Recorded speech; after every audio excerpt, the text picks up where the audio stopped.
just okay.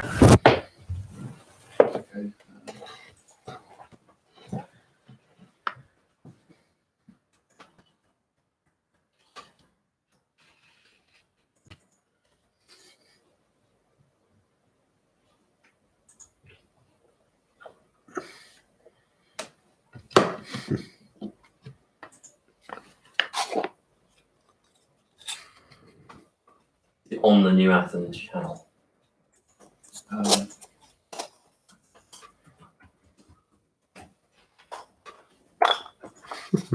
Good question. Yes, it is. You send it to me. Okay.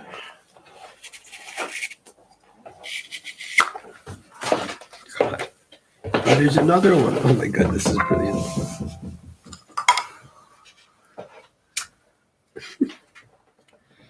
Oh my god, and then there's another one.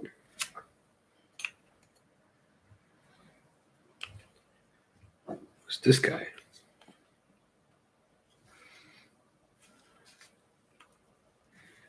Is he meant to be Stalin? Oh my god, another one. You received it? Hmm? You received it? Not yet.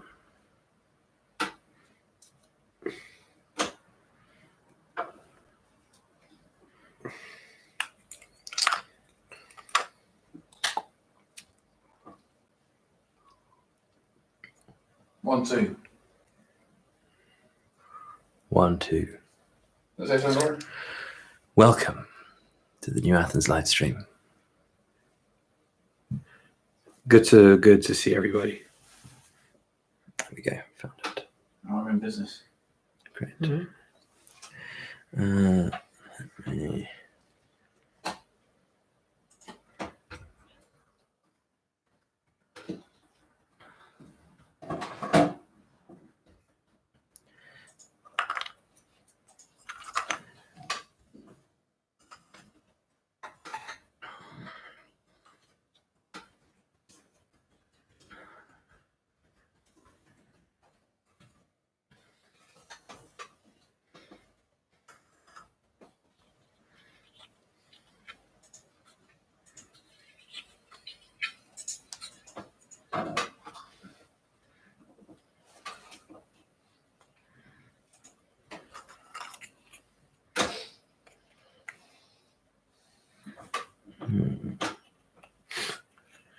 You have two Khrushchevs. You have Khrushchev and Khrushchev, but you're missing Stalin. There's about 3 different sets all mixed up in it. Ah. You're like, I love that you just keep going, and the final figure is Rasputin.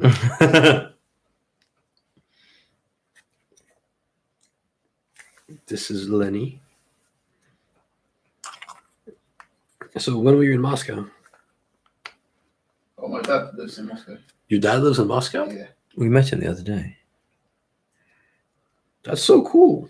Why does he live there? Because it's cheaper. He teaches English.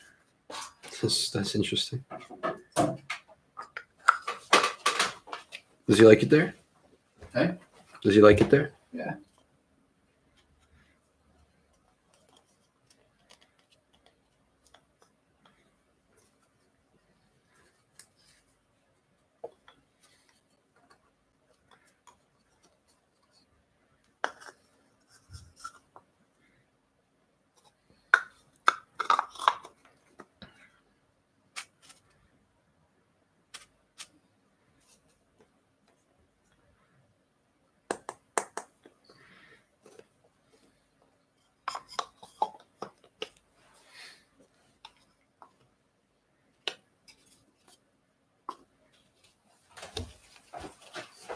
Ah, I see why.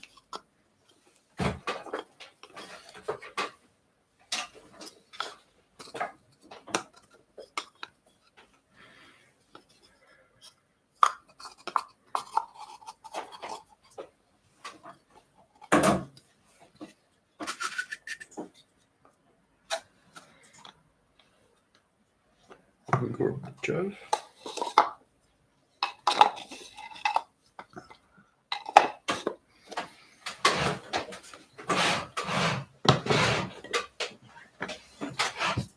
Oh, this is beautiful.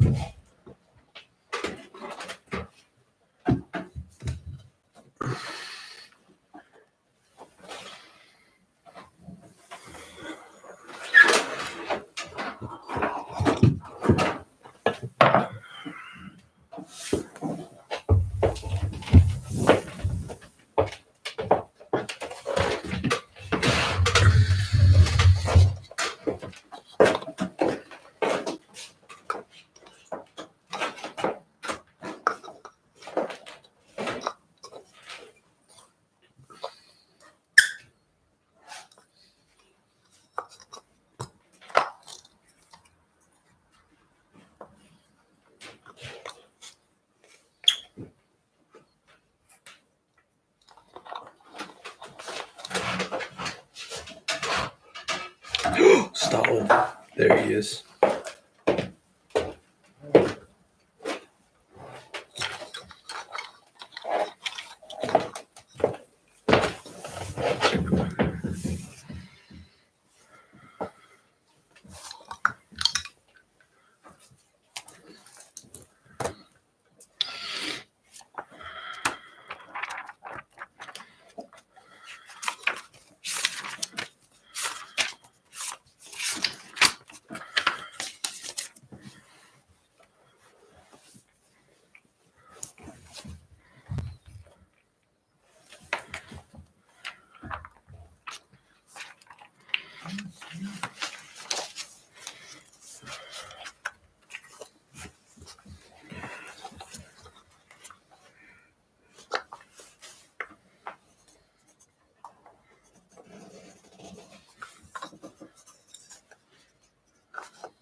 Do you want the link?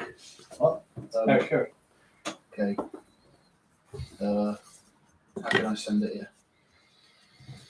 You want the link? What's the channel? Dan. Yeah.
Have you got it, Ian? No. No, have I sent it to you? Maybe. Yeah, sorry. Here we go. Because Ian, I don't know, presumably you don't have Ian's number.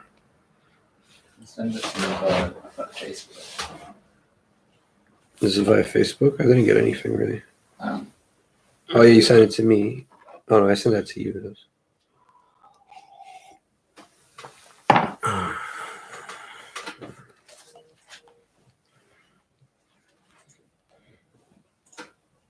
Oh.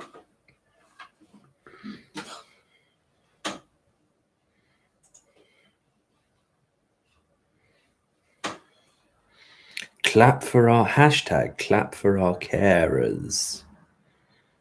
NHS, during these unprecedented times, they need to know that we are grateful. Please join us on 26th of March, 8 p.m. for a big applause from front doors, garden, balcony, windows, living rooms, etc. to show all nurses, doctors, GPs and carers our appreciation for their ongoing hard work and fight against this virus. Please share this message so we can make sure the word spreads and reaches all to join NHS. Hashtag clap for our carers, clapforourcares.co.uk, Please share, please share, please share, all caps.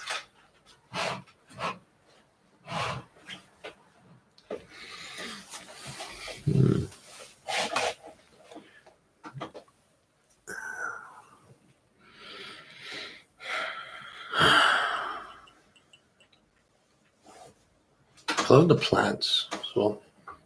It's kind of warm in here, so they've got a good environment, I suppose. So what are we going to talk about? Well, a week ago we were saying that with Nick in our documentary that we'd reached this moment where there was a democratization of propaganda, of media. We live, by the way. Yeah, right now. I haven't sent it out yet. So there's no real rush. I think it's just you and I on it. But let me just think of what we're going to talk about, and then we'll send it out and see if there's an audience this evening. What's the time? 8:43. So no, I mean it's. How did you get here? Did you come by train? Walked. You walked from Queensway? Yeah. Were there people in the streets? Yeah. Well, there weren't a few minutes ago when I came up here. I mean, it's late now. I mean, I was walking in the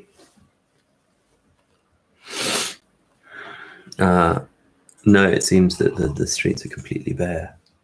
There's no one there at all, which is very troubling.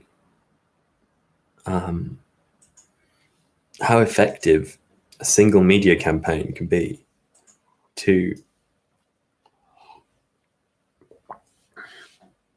shut down a city. I mean, there's a 1984 projection now on the tube of you should not be using public transport. Public transport is for key workers only.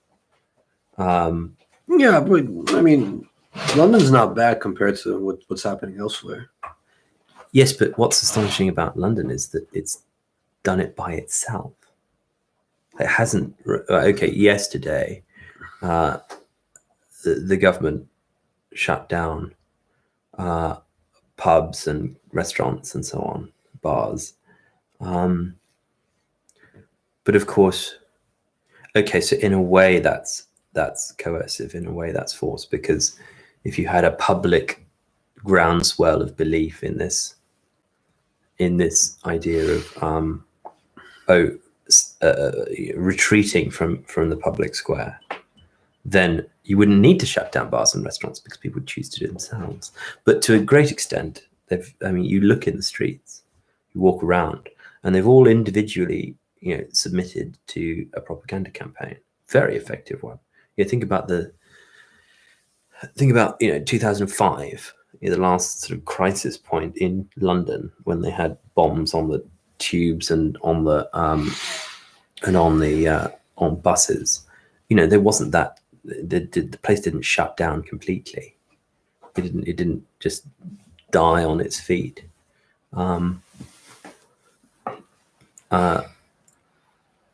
Different situation.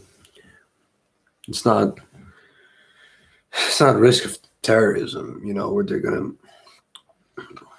basically destroy, like blow something up. It's just contagion. So to want people to stay at home, to not catch anything. Well, yeah, but what else is going on in the streets?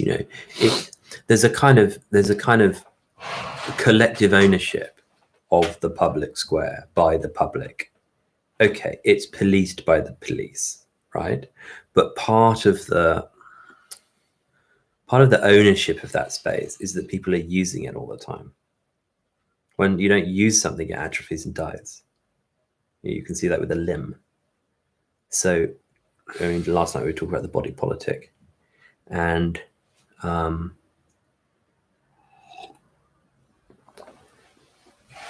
it is an important point that was raised. Like, where is it? Where is it located? Is it in the minds of people? Is it in their ownership of the public space?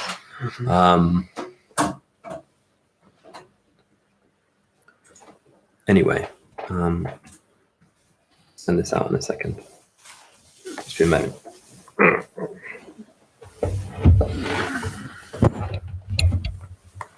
Just wondering how this is start.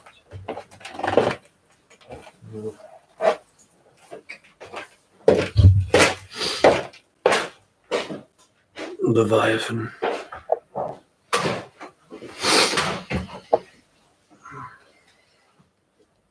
Yeah, I'm getting tired as well, actually. I didn't sleep last night, so Why not? because my sleep cycle.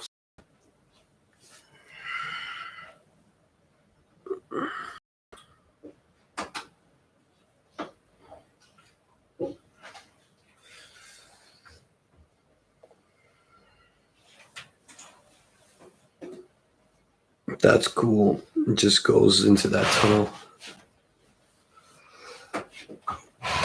Oh.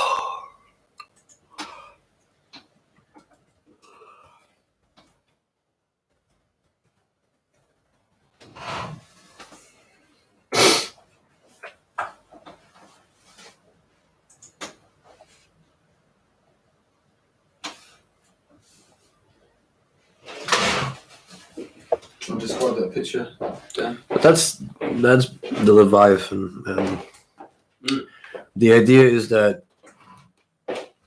Thomas Hobbes' idea is that you need the state to prevent us killing from one another, and the state is ultimately made up of all of us. So that's like a visualization of it. He's has a sovereign, he has a crown, a scepter, a sword, and it's made up of everyone. It's like a monster, but it's a necessary monster to maintain public order, because you got to understand Thomas Hobbes conceptualized his ideas in the background of the English Civil War. So peace and calm and stability are very important to him. He's from Malmesbury. Yeah? Malmesbury in Wiltshire. Who thought? Thomas Hobbes from Malmesbury in Wiltshire. That's the news to me. Do you know Wiltshire? That Yeah, part? I know Yeah. Wiltshire. Jano, Wiltshire.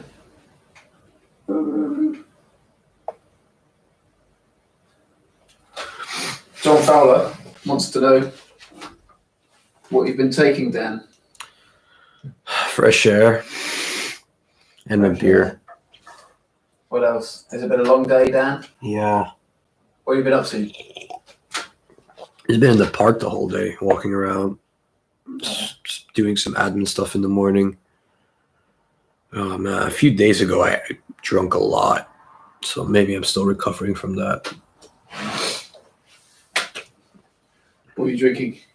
Gin tonic with white wine and red wine, and I don't really remember. I woke up at this guy's place. I was like, what the fuck? In East London, I was like, shit. So, What yeah. have you been doing the night before you woke up? It was, After you started drinking and before you woke up? I don't What remember happened? conveniently. Don't believe you. It's in there somewhere. No. It's deep down, very deep. It's buried. Explore your own mind. Admit to yourself what you did. You know what you did. I don't remember. I'm so happy I don't as well. Oh, it'd be horrible if I did. Nice. Why is beauty associated with morality? Asks John Fowler.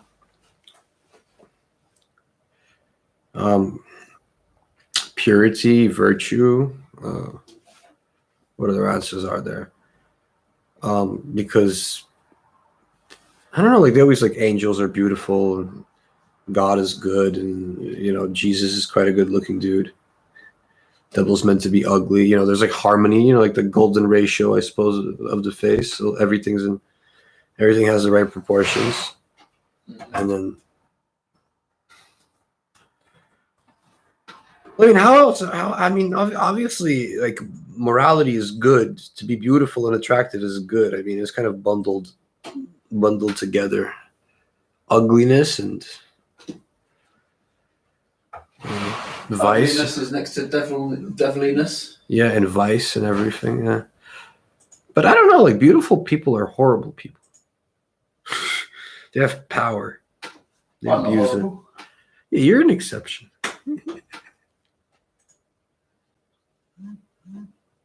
Oh. I actually can imagine that the devil looks a bit like Lorenzo. Guy in a nice striped suit. No comment. I kind of wanted like the devil to be a, I don't know, a bureaucrat.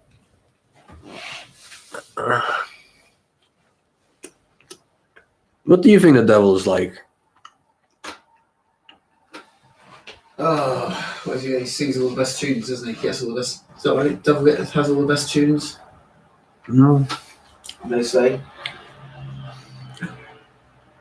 the devil. He's not there. He's invisible. Invisible. I just got a message from James Carson entitled "Why Your Headlines Are Worth Almost All of Your Content Marketing Efforts and How to Improve Them." He's not a fan of hashtags.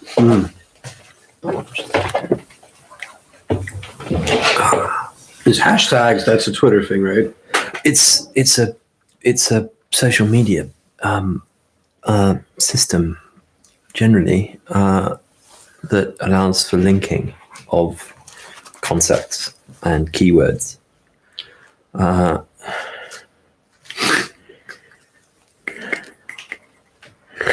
Yeah. You know what? They use it to optimize, like, People searching for terms. Mhm.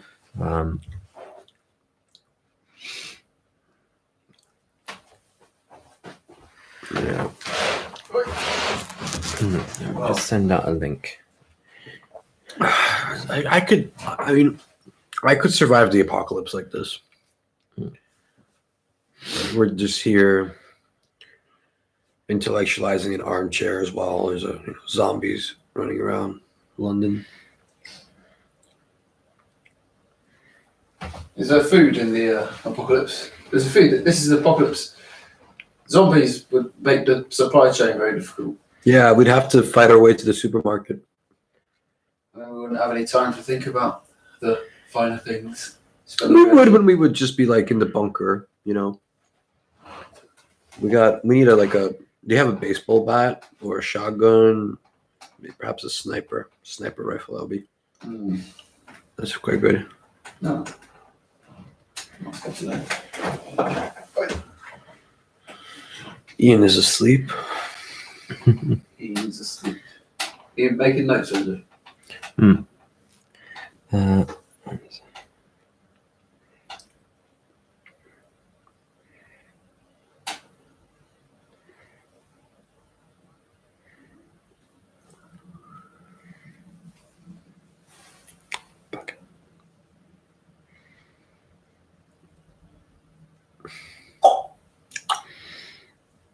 Okay, let's try. Yeah, yesterday was a fun conversation. Yeah, it was good. It was very good. Today I'm just tired.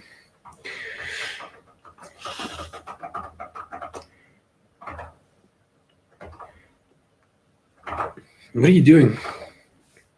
Just sending it down the rabbit hole.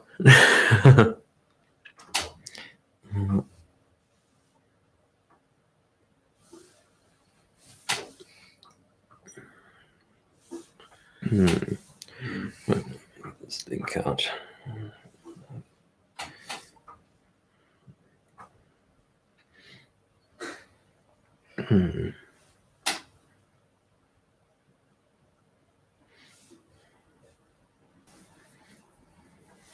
6 viewers. Who are the viewers? Maybe we can say. Oh, we've got another question from John Fowler. Oh, great. Typing is a ball ache. Is there now live chat? Is there no live chat option? Well, you got to type, John. Can't make it any easier than that. Or you could call Lorenzo. Yeah, you can call. I've got just Just give. put the thing on. Lorenzo's I put number. the link on the Facebook group, and I'm just going to share it. Who is John Fowler, by the way? Who are you? Sorry. He's a friend of mine. So how do we make incoming calls, Lorenzo? You get like any graphic effects on 077. the screen. Shall I type that into the chat? Yeah. In fact, I'll send you the. I'll just send you the text. I'll send you the text. Yeah. Okay. In fact, and I can put it in myself. I think I can put a description in the video. Oh, wait a second. Logistics. So, there was some kind of edit function, wasn't there? It was here, maybe. Edit. There we go. Description. So it's in the description of the video. Now, can you see that?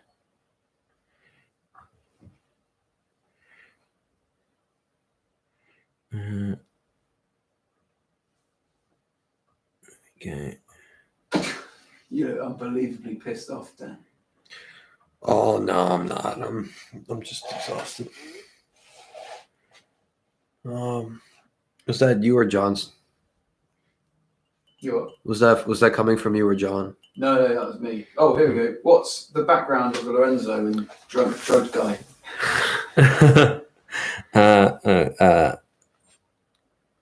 So what's the background of Lorenzo? The background is the Mornington Media Studios, John Fowler. Yeah, we're incorporated. yeah, you got the complete Concerti Grossi of Arcangelo. I've got this book. Wow. This book. Good old. I stole it from my school, I think. Nicked it from the music department. All the best books are the stolen books. So how do we do this? Do I think I can share that post. So Lorenzo is a mystery to us all. We think he's a fabled Greek creature. Minotaur. Yeah. Let's share that. Share now public. Okay, and then can you put it on your status?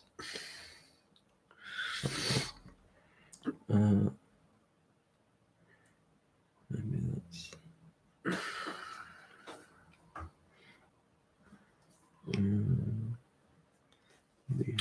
Lorenzo, you need to live in a place which kind of matches your style. You've been to my house. Yeah, I know, but you need something a little bit more like an Art Deco apartment or. Yeah, maybe. Oh, there we go. That happened, and then let's put it out on some of these. How do you feel about being perceived as drunk or drugged, Dan? Man, it's been haunting me through high school and university. I'm not on drugs. I didn't even take a paracetamol today. So they didn't have any at the pharmacy anyways. Sudafed's a good one. Yeah, Sudafed's a nice drug. Sudafed works well. What does that do for you? It's amphetamine. Yeah, it just sort of like sharpens you a little bit. It's like a strong coffee kick. It's like a weak cocaine, but strong coffee. Yeah. Okay. It's not. I mean, like 7 viewers. Basically, it's like meant to dry up the mucus in your nose when you take the Sudafed, and it has an interesting pepping effect. Mehul says, "Fix your audio levels, please. Who says? Very low." Oh, Apparently. we're quite subdued in our chatter. Maybe that's it.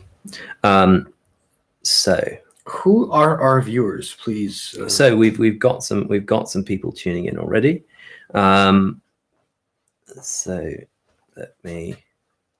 Oh, 8 viewers now. 8 Great. viewers. 8 viewers. Okay, Wow. we're getting some people coming along. That's wonderful. We can start advertising stuff soon. Yeah, no, absolutely. Oh, is that my mom? No, it's Tinder, Bumble, whatever. So Now, welcome that's the to #InTheBunker, the New Athens live stream. I'm Lorenzo Mefsut, founder of the New Athens, and with us here tonight, we have Dan Kulupski, historian from the LSE, straight out of Odessa. He's going to be producing a documentary with us soon in association with Mornington Media.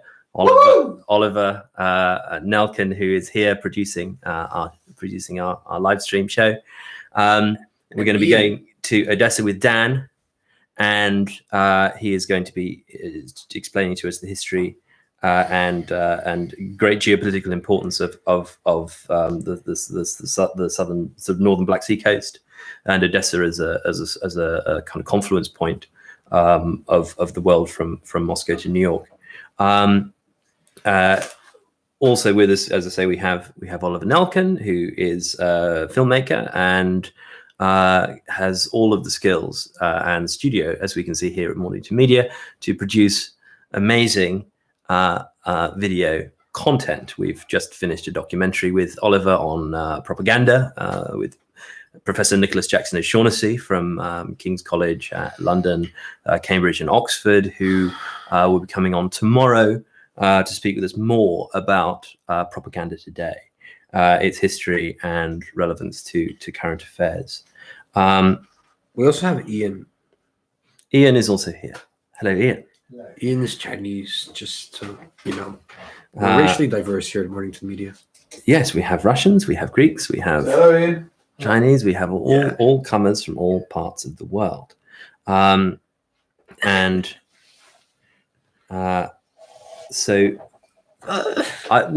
night we ended up talking about the body politic and Hobbes's Leviathan, and Oliver made a very interesting point about how the state and or the polis, the people of a nation, of a city, is made up not only of the individual people, but also of an idea in the mind of those people about what is the place and who are those people. And we can see it illustrated here in the 17th century on the frontispiece of Hobbes's Leviathan, first edition, in this really stunning kind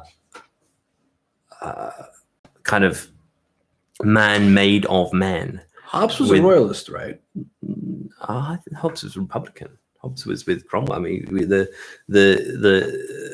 Lord Protector of England, Cromwell, is depicted as the sovereign, the man of men, and he has the church with the bishop's crozier and the sort of orb and scepter of the state, which he holds. And then no, I mean, I think I'm not sure, but I think Hobbes argues his preferred system is a monarchy. But then again, you could say that the protectorate was also a monarchy. Yes, I mean, it was one guy saying, "I'm not the king, but I'm like the king," and he had a throne, didn't he? Yeah, I mean, he had most of the regalia, of state, and he was just he called himself Lord Protector rather than king. He was like Caesar; he was offered the crown and denied it, and like as George Washington was as well. It's good George Washington wanted to retire. Well, he had this concept of Cincinnatus, hence the city Cincinnati. Cincinnatus was the Roman general who got rid of the kings of Rome, who created the Republic, and he was a farmer. And so he, instead of becoming the next king and founding the next dynasty of Rome, set up a republic instead, and refused the crown. And this is a sort of semi-mythological event which echoes down in history. And so George Washington, Assassin's Creed. Get the one of George Washington in Assassin's Creed where he's in royal. So George Washington was known as the Great Cincinnatus because instead of accepting the crown, instead he himself, like Cincinnatus, set up a republic and went back to become a farmer with the crown, rather than after his presidency, rather than taking power for his dynasty, which was considered a great Republican kind of moment when the Yes. This looks more like Andrew Jackson. In fact, it isn't. That looks like a picture of Andrew Jackson. Does it? I think that's. No, I mean that's Washington. Is it If he meant was- to be if he Washington was to from be Assassin's king. Creed? Yeah, if he was king. I mean, I never played the game, but it's an interesting. I think it's interesting piece of concept art. If he was king. Yes. Yeah. So. No, he didn't accept the crown, and he refused. Took a term as president, and then peacefully handed it over. We saw the same thing with the emergence of the Polish constitution around the same time. But the Polish constitution was very special because it didn't have an armed do you know who wrote revolution. the Polish constitution? Yeah, so it was so the American Constitution was signed, then the Polish Constitution, and then the French. So it was in like 1782 or so. Yeah, you know who wrote it? No, I didn't know who wrote Rousseau. it. Rousseau Yeah, wrote he it. wrote it. He wrote the Constitution. So the king essentially convened the Estates General. Corsica. Um, The Constitution of Corsica, actually, I got to look that up. The King of Poland convened the Estates General, which was the Sejm, the Parliament, the noblemen. It was an the elected people. monarchy. Oh, yeah. And So they elected the king, the same. The nobles elected the king, just like it in the Holy Roman Empire. and he then peacefully abdicated his rule and said, okay, like, what kind of constitution do you want? Let's pass it in a constitutional convention in peace. And then they succeeded in doing that. Unfortunately, the corollary of that was that that Russia and Prussia then ate Poland and destroyed it for a century, as they did also in the Second World War, as the Soviet Union and Nazi Germany. And so, Poland being based in a field has always been gobbled up by the German and Russian empires, which are its neighbors. And so that peaceful constitutional convention was destroyed by war, because of course the monarchies that were its neighbors didn't like the idea of them making their own republican future.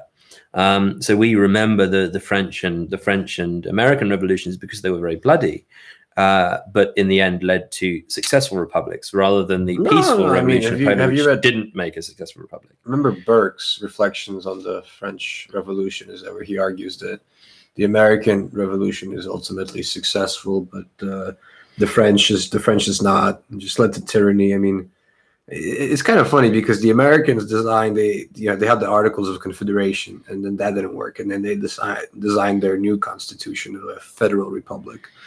And the French are in their fifth republic, and they had a restoration, two empires, a Vichy government.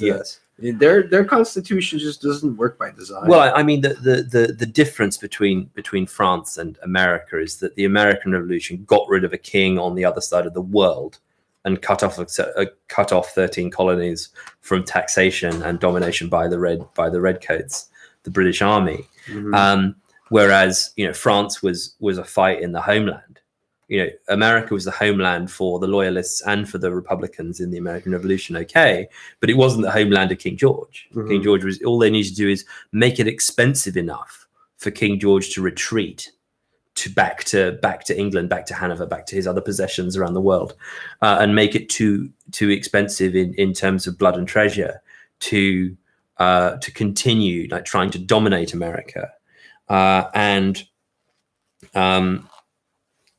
so that's really, I think, why the American Revolution worked long term, but the French Revolution didn't, because there's too many sort of negative externalities of fighting on your home turf rather than fighting a dominant power from abroad. Because in the end, you can come to a new settlement where everyone gets behind the idea of the dominant power from abroad retreating back to where it's from, like Brexit. It would be easier to do Brexit than say Frexit, or Le Frexit, because Britain has a land barrier of the English Channel with the rest of Europe. So there's not really that notion of connection, in the same way that the 13 colonies and what became the United States had a disconnect from England.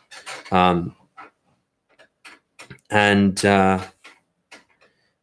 have some comments already from John Fowler. Alex Moss is here. So, hey, Alex. I hope you're having a nice time in Rickmansworth with your family. I hear you're going to see Philip tomorrow, which would be very, very helpful. And we should get together. Philip's also here. You and Alex can get together, I'm sure. So, no, I mean, that's kind of one set of revolutions and people taking power for themselves, and that's contrasted with what we see in the streets of London today, which is the exact opposite of a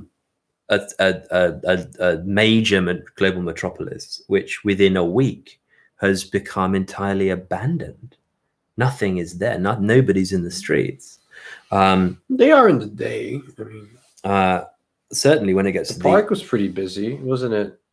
Yeah. Certainly when it gets to the evening, as I was walking through, it was completely bare of all people, and I was really shocked at that. Oh, there's some material coming in from Josh Nico, who's a journalist, who was formerly of the Evening Standard. He says, have a look at LinkedIn Pulse. So let's have a look. Is the shutdown of the economy the best response to the coronavirus outbreak? Asks Mark Skousen of The Economist. To all friends of freedom, today the Wall Street Journal issued its best editorial regarding the current crisis.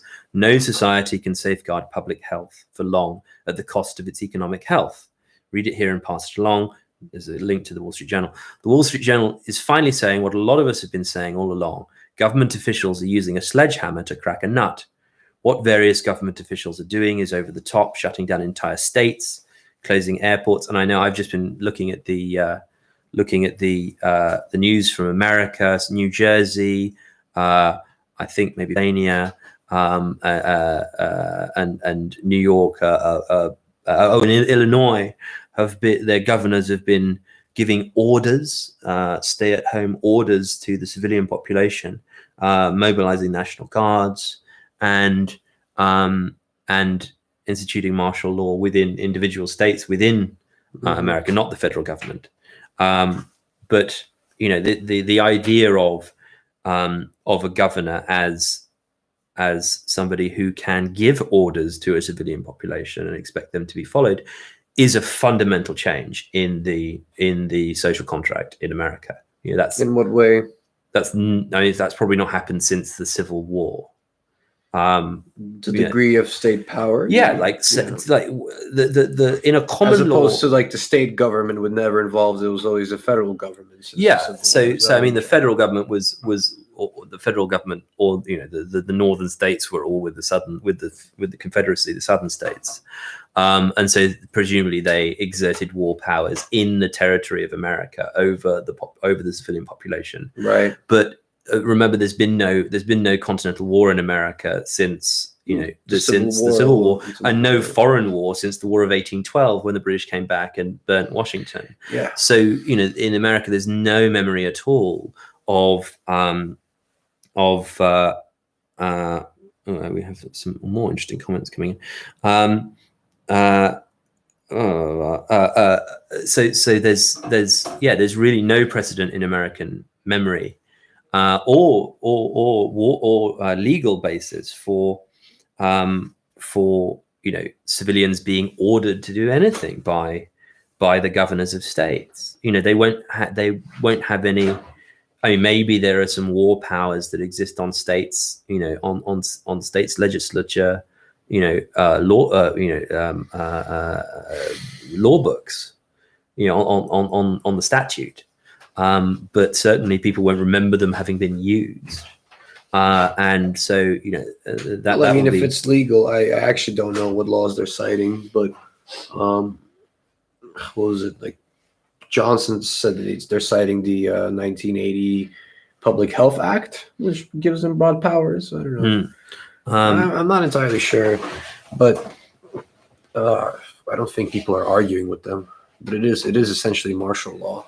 yes, in in all- all. John in- Fowler's asked, can the drunk judge guy play the bass? No, sorry. is They can play the bass while L Dog speaks. That's, oh, wow. thanks, John. We won't Thank do you, it. John. Yeah. Thanks for that. Maybe we can teach Dan to play while we broadcast, and maybe you can learn all at home.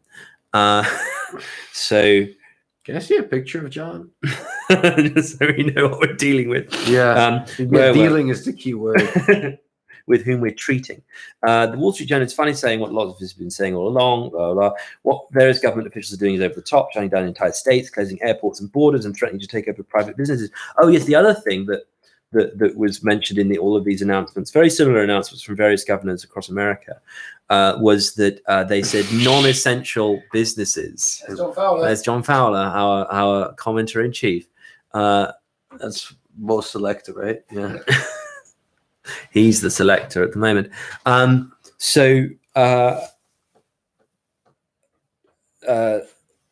they've given orders to non-essential, non-life giving businesses and activities to be shut down in Illinois, New York, and New Jersey. Certainly, I saw a moment ago. Yeah. No meat in New Jersey. My cousin says there's no meat in New Jersey. It's weird. Everyone just went straight for the meat. There's John Fowler. As we Can you found, fly a plane? No. Oh. so threatening to take over private business for our own good. This will cause a true depression if it lasts more than a couple of weeks. Harry Schultz once said, "Never underestimate the size of a panic, nor the power of a politician so true." It's scary how over time we've accepted the use of executive orders to impose draconian measures. Now we are paying the price. I've heard rumors that martial law will be imposed on Sunday. Governor Newsom is set to commandeer hotels to solve the homeless problem in California. California's also had a lockdown today. Grocery stores are in his sightline as well. Our freedoms are being squeezed from both sides. More and more, everything is either prohibited or mandated. George Quiroga, president of Bolivia, 2001-2. Now it's happening in America. When this crisis began a few weeks ago, private companies made private decisions about whether to begin working from home, and many of them did. Private grocery stores made their own decisions to bring all hands on deck, to keep food and supplies on their shelves. Private producers of food, paper, goods, medicines, and other necessities anticipated needs and changed their production lines to keep those items headed around the country, and the panic calmed down until the next executive order reducing services. Yesterday at the grocery store, we found meat, milk, fresh produce, water, even bread. There was a calmness in the air. Then Governor Newsom issued his edict, and all hell broke loose again. This is California. It's time for the president to say enough and sign his own executive order. Businesses, keep doing what you're doing. Let us know how we can help you. Residents need to continue being cautious and clean. Yes, some people are going to get sick. Most of them are going to get well, and we won't utterly destroy what's left of this great country. If we let these clowns in power impose martial law, it will drag on for months and destroy our very livelihood and lead us into another Great Depression. There are some fates worse than death. In liberty, AEIOU. Mark Scosen, Presidential Fellow, Chapman University. So that's a message from Mark Skousen, not of The Economist, but an economist, which published In the Wall Street Journal. no, he's commented yesterday, and he's commenting on the Wall Street Journal. To be clear, he's Right. not from The Economist. He's I an like the Wall economist. Street Journal more than The Economist. The Let's Economist have a look at what the detailed. Let's have a look at what the Wall Street Journal actually had to say that got him there. You know, it's weird, but when you turn on the BBC to watch news, they don't quote stock market figures. That's strange. They should do that. You know, like when you watch like Dow Jones Index or like the FTSE Index, it'll be there's not like tickers. yeah. With live feed. Yeah, that's interesting. I mean, Maybe it's like that's- a feedback loop, you know. You need to know the economy. I think that's. So let's have a look at how people have. John Fowler's made some more comments. Does he get paid for his appearance? He's done as much as the drunk, drugged up man.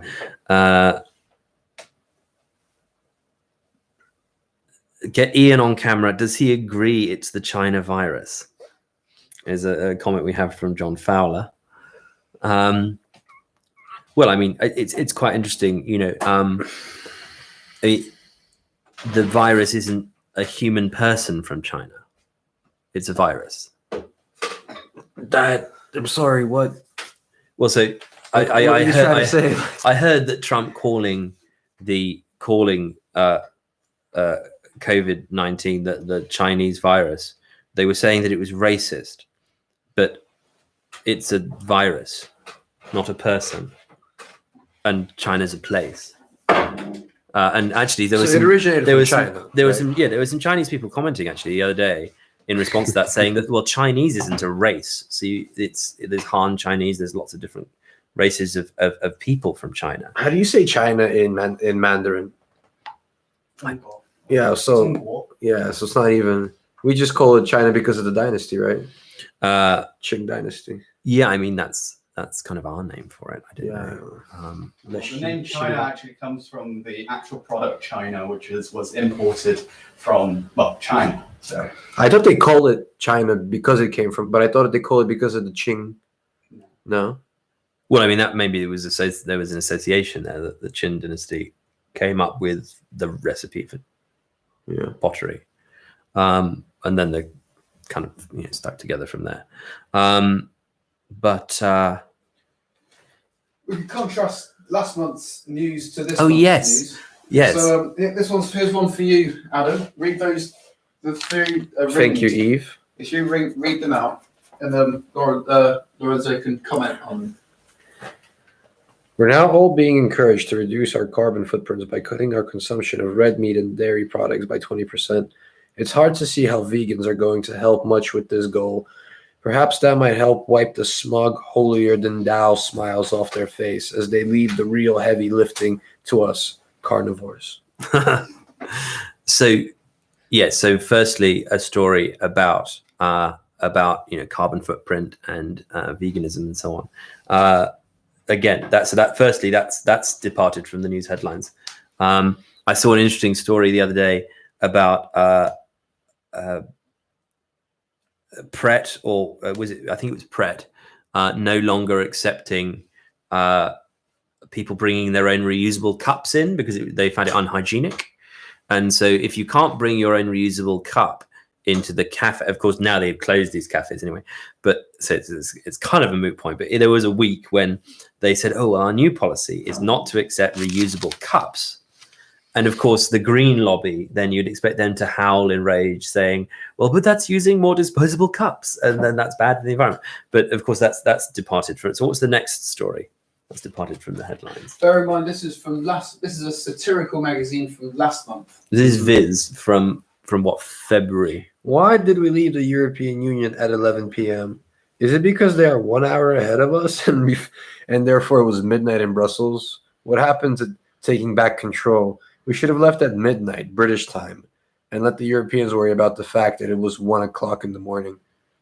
Yes. So there we have a story about sovereignty and who's going to lead the Brexit. Is it Britain singing to the EU's hymn sheet, or vice versa? Britain being a sovereign nation and the EU being a private members club. Maybe you could say that the sovereign nation has primacy, or maybe you can say that because it's a private members club made up of 27 other nations that they have primacy. That whole debate about who's leading that and whether that's going to continue in negotiations that succeed or fail. It is again off of the front page or off of any page when it comes to the media story. And the next one was Now that I know much about basketball or netball, but sorry, not that I know much about basketball or netball, but it seems that you have to be over 6 feet tall to stand a chance of winning. Why don't they just make the hoops a bit lower? Then we could all join in.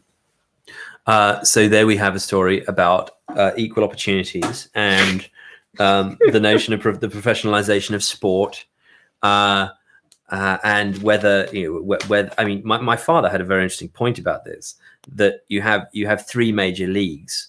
You have the sort of men's professional league, the women's professional league, and then the sort of Paralympic league.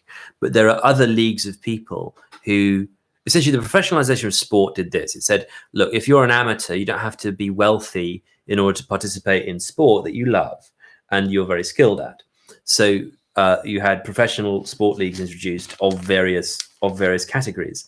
My father, being a lover of tennis and not a slight man, and taking it up in middle age, was wondering, well, why can't we have a league of middle-aged fat guys, a professional tennis league? You know what? Like, I'd pay to the see really good ones, like the ones that really love the sport and are really talented, but they're just middle-aged and quite large. It's just like I want to see them all out of air in 5 minutes. So like weight classes in boxing, but they have to have beer bellies as a prerequisite to play. Yeah, exactly. They have to measure. My father loved it. It's not about the weight. It's about the circumference of your belly. That's the that should be the league. Yeah. Yes. So yeah, he was wondering, why should we not have professionalized leagues of other kind of types, with other kind of parameters to them? And so then we're saying, okay, well, let's lower the basketball net, and then we'll have more equal opportunities. James O'Brien. Do you guys like James O'Brien? Christabel says, I challenged Lorenzo to go vegan and document his trials nightly. Well, actually, Christabel, I'm vegetarian, so I eat fish. I don't eat meat, and I have done so since I was born. I accept there is a slight hypocrisy between the idea of eating fish and of caring about animal welfare.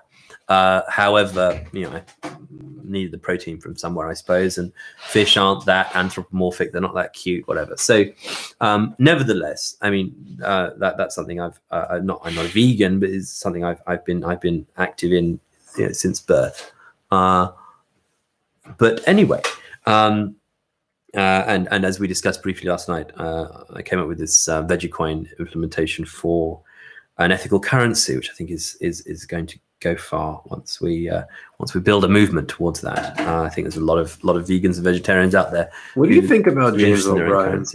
What from LBC? Yeah, he was very pro Remain, wasn't he? And has this kind of centrist liberal. Has this kind of centrist, kind of common sense idea about himself, which I'm not sure that many people share.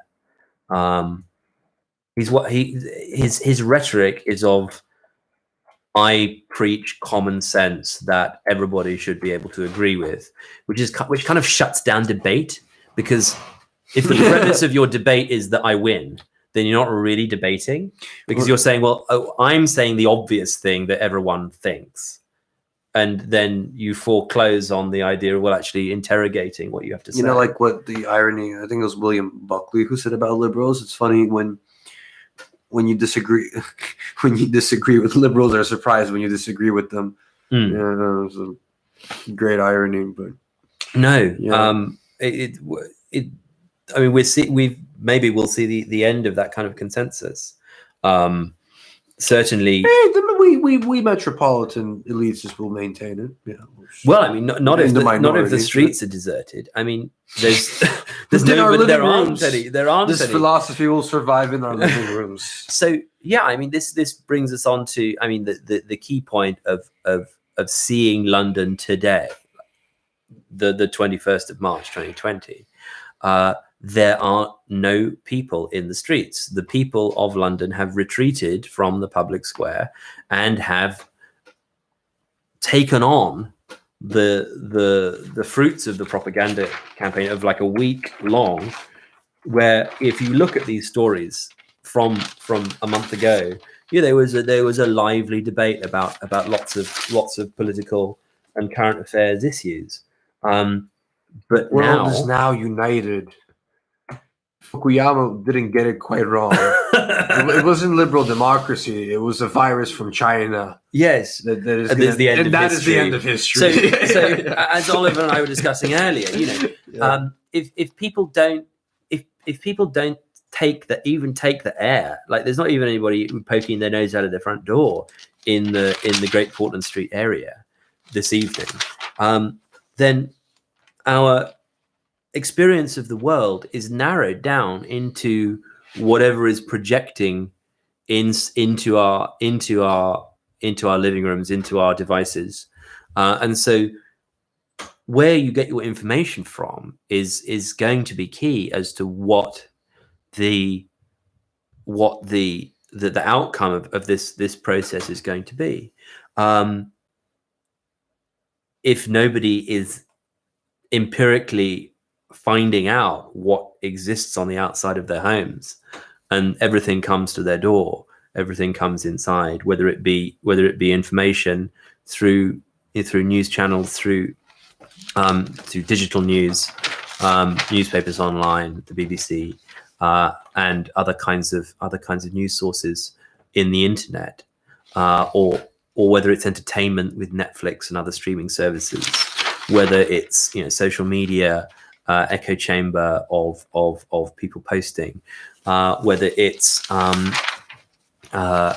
food and delivered groceries and so on. The feeding tubes that we were talking about last night are coming into effect. They're very quickly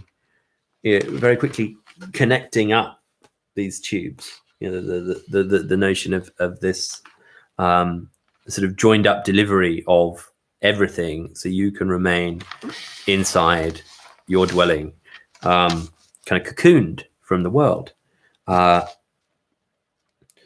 Luke, our friend of the show, asks, is the cure worse than the disease? The cure being lockdown, the disease being COVID-19. Discuss. Well, I don't mind the cure. It's kind of fun. For now, it's fun for now. Yeah, I mean, after 3 months, I think I'll hate it. Yeah, it's true. But it's a chance for you to catch up on, your Netflix series, read some books, spend some quality time with your mother, who's paranoid about the virus. So every day's hell. Oh, look, she's calling me now. Isn't she? How is Kitty Cat? Oh no, it's my Romanian friend who. Oh, okay. Can we put it on? Yeah, put it on. I'll put it on speaker. Yeah.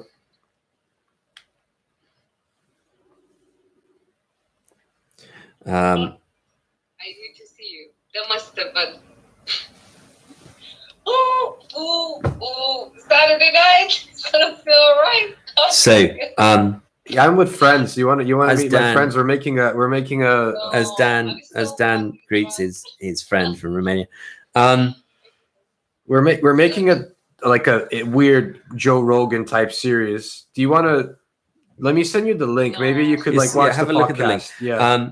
So yeah, a week ago, as I said earlier, we were talking about the democratization of propaganda. What? How social media platforms have allowed Be careful, stay home, don't millions of different people. Yeah. Like that, It's super fucking Okay. bad. So a week ago, in our documentary about propaganda, we were talking about the democratization of propaganda, how millions of people can enter into their own discussions and broadcast their own ideas, their own content out into the digital public square, and from there, participate in what was always before, as Nick O'Shaughnessy told us. As Nick O'Shaughnessy told us, this sort of univocal one-to-many relationship of the projection of ideas, the projection of propaganda, And then suddenly with the internet and with the age of social media, and soon the age of blockchain, we break open the sources, the sources of authority, the sources of information, and have like in the round questioning. But now we see this week, 1 week later, we see the greatest propaganda coup of 75 years, causing the most radical change on the streets of a great metropolis like London since the Blitz. Like London is empty. There's silence, there's emptiness, there's deference to this univocal narrative projected back into the world of a disease that's causing contagion and going and needs to shut down all of civil life, all of our public life. And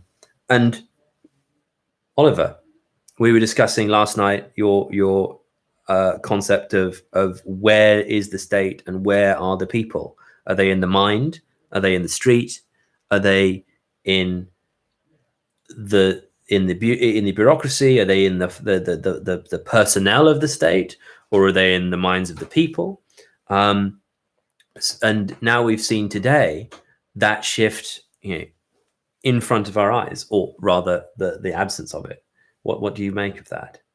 You said that we would be in a kind of Groundhog Day. Well, the amount of humans are animals, pack animals, and the groupthink of a pack of animals is necessary for its survival. Obviously, you can pull the levers and make a fuss out. You can use that as a device to grab power. If you're that way inclined, you can use a crisis and like the pack nature of the human race to grab power. But what are you going to do with that power? I don't believe that Boris Johnson is weird enough to think that power is the kind of power that you could have from being. I don't think Boris Johnson is weird enough to use this as a way to have a coup. Yeah, I don't think there's any need for a coup in the UK. The people. Donald Trump is more weird, or he might be like psychologically strange enough to think that's a good idea. But that's But really Trump has played it down. Trump has played down the virus. Yeah, but why is he playing it down? Is he playing it down to state make governors himself that look like he knows what he's doing? Is he playing it down to say everything's going to be fine? Listen to me, everything's fine. Well, he wants to stabilize the economy. He wants confidence in the markets. So that's his. Oh right, okay. Oh, in that case, he's not that silly then. So he doesn't want to cause panic. Instead, it's the state governors mobilizing the state national guards that are shutting down all of American life in California, New York, New Jersey, Illinois, the big population centers in the temperate climates in the north. So in more northerly climates, actually in the south, there's been less uptake of coronavirus, and so you might see that as a note of optimism that actually as warmer weather comes, like flu. The disease, it finds it harder to stay active. But no, Trump has been like downplaying the panic, and so I don't think he's attempting a coup against the people. Instead, it seems to be the states governors that are really locking down control. Who wrote Black Swan? Taleb. Is it Taleb? Hassan Taleb. Yes. Hussein Taleb, because he's talking about his maths say that the British government man isn't right. There's another the original thing, the herd man, the guy who said the herd man, the herd immunity. He's like a city banker, proper mathematician. Yes. Like, where do all the good mathematicians from university go? They go to the city. Yes. Yeah. If you read his book, Anti-Fragility, Anti-Fragile, I met him actually last year. In London when he was giving the book launch for his book Skin in the Game, and so he's written these sort of 4 great books: Black Swan, Anti-Fragile, There's Skin in the Game, which he was just launching then, and no, so he says that listen to the markets and to casinos and to the people who have skin in the game when it comes to any bet, because they're the ones who are most motivated to get the right answer in terms of stats, in terms of the probability matrix. So yeah, you're right. So he was looking at. John Fowler says maybe the cure is COVID-19. The disease is lockdown. Luke, we've turned your thesis on its head. Christabel's got some good ideas. What's the master name is by me? Money. It's Money is the, and there's a Howard Jacobson Pussy. Tipping Spine's Point. Unbroken. Tipping Point by Malcolm Gladwell, who's actually very similar in some of his ideas, although more popularizing than Nassim Taleb. This is my favorite book. Ted and Shemaine Nugent. Oh, I just saw them on Alex Jones. I just saw them on Alex Jones. They were just talking on Infowars this morning. Right. And yeah, they're doing very well. They're I think out in California maybe, and they were talking about the lockdown there. Well, in this Jones's praise show. for Ted Nugent on page 1, it says, "Glad you're here. You're a good man, President George W. Bush." Ted Nugent. Dedicated to the great American families who celebrate hands-on environmental awareness and the grand and honourable culture of hunting, fishing, and trapping, thereby guaranteeing balanced biodiversity. Yeah, so their Second Amendment campaigners in America. So this is really where the character of this is going to change, because in America they have the Second Amendment. You know, the populace is armed and they are independent minded. You know, their state emerged, their nation emerged as a rebellion against the settled government, what was seen as legitimate government at the time of George III. You know, they've always kept themselves armed and seen that as the key to their constitution, is that they can take the power back away from the government if they need to. And so so lockdown in America is going to be of a very different character to lockdown in Europe, where the populace aren't armed and they don't have an independent means of enforcing their will against the state. But no, yeah. So they're Second Amendment campaigners. I recall from what they were saying earlier on Alex Jones. Praise and braise the flesh. Wild game meat has no equal. Tribe Nuge has not bought domestic flesh since 1969, and the quality of our average meal is nothing short of awe-inspiring. Oh my God, was that like from Seinfeld or something?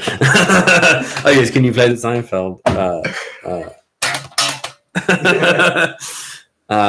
theme tune?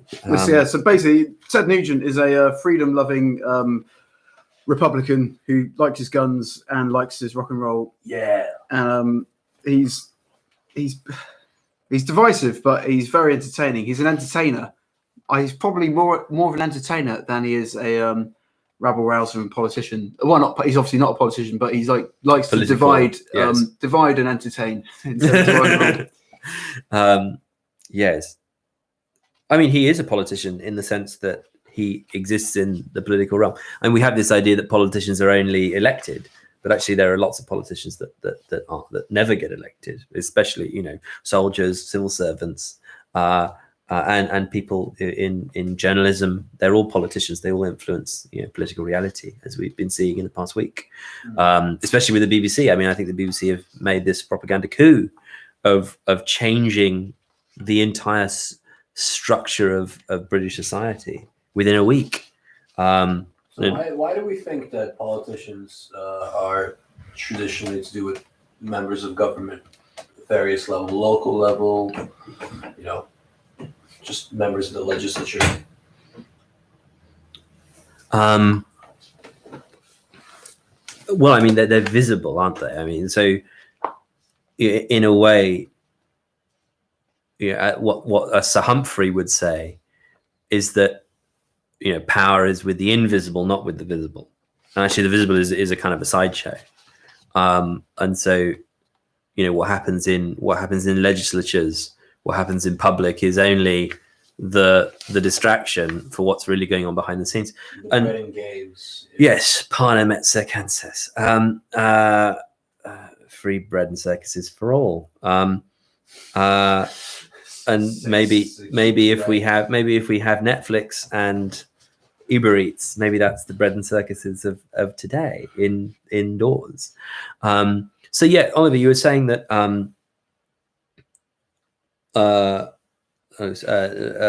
Napoleon Bonaparte has commented.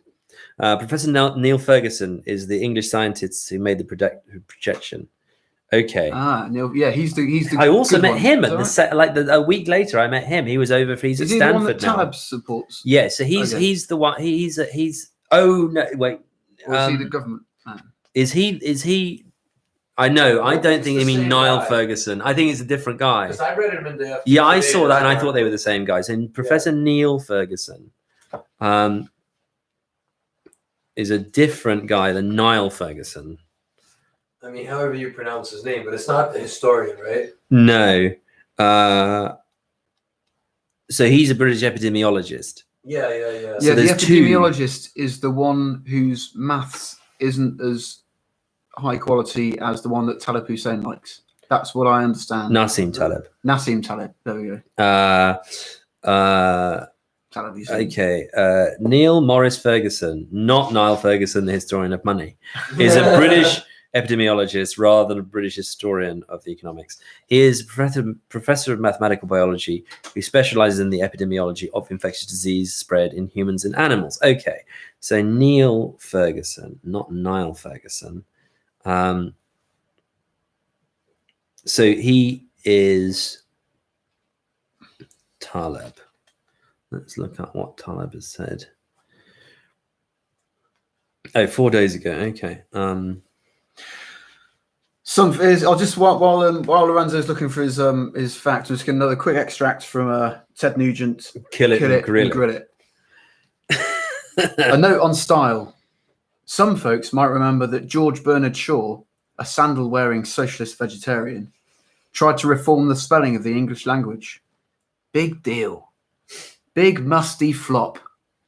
This book, by the hard-driving, hard-loving, full-throbbing, high-octane, deer-slaying, all-things-scaring, ballistic guitar boy, nugitizes it.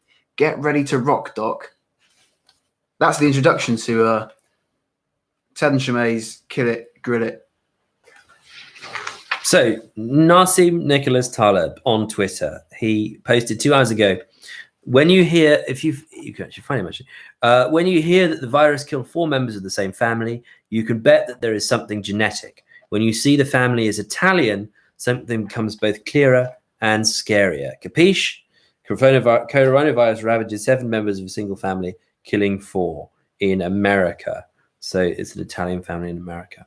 2, in other words, these people must have something in common that makes them susceptible to the virus. 4 is too huge to be dismissed as coincidence. Conditional probabilities are low for healthy and young, so a few draws are less than 10 to the minus 4.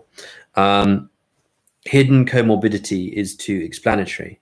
The central point is that pandemics are fat-tailed. The rest is details. So fat tail as opposed to long tail. Okay. Hang on a minute. So, There's a book here called Long Tail. so he seems to be focusing on the statistics behind what kinds of assumptions you can make about the disease. Yeah, fat tail. So long tail is about a graph X and Y, and it's like, so that's the graph. Option pricing. And the yeah, line he's gone goes into like it, that. So here you've got Coca-Cola. Here you've got break even, and this is all the non-profitable brands. There's a point, and it's like, so the long tail, but this guy. Flatlands? Say again. You know the book Flatlands? Oh no, I don't know. It's like a critique on Victorian. It's about class 2D society. 2D people. Yeah. And like everyone's a slice, and and Yeah. a 3D person comes through and changes shape or something. Is that right? Oh, okay. This is intriguing. I've not come across this. Yeah, no, I haven't read the book yet. But yeah, so sorry. Well, that's interesting, Dan. But the long tail is about a graph that goes like that with a very long, thin tail, and has short and thin profitable bit. So what's the fat tail? Can you describe the like distribution of a fat tail? Okay, let's have a look. It's not like a surfboard or something, is it? Fat tail, is that a surfboard thing? Fat tail? Like Fat Willies? That's a Fat surfboard thing, isn't it? Tailspin? No. Anyway. Fat tails. Fat tails. Anybody got any insights into the distributions of fat tails in graphs? Do you know anything about that? Fat tail Yeah. distribution. Who is Nassim Taleb? Anti-fragile thinking for a fat-tailed world. Skewness, kurtosis. Fat tails are black swans. Okay. Oh, right. Okay. So what? They're invisible until they're very significant, but they're invisible until is that right? Yes. Let me just try and see this article. I don't want you to stay in contact with my Facebook account, New York Times. Okay.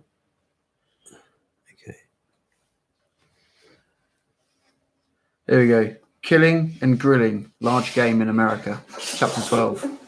The spirits of the hunt playfully yet forcefully shoved my face again into the pungent, wet Everglades muck, and I did not resist. In fact, I sucked it up, for it was all worth enjoying the entire nostril-flaring dynamo. Somewhere overhead, a pair of noisy sandhill cranes cackled and whooped above my prostrate form, intolerant of my intrusion into their heretofore private wintering grounds.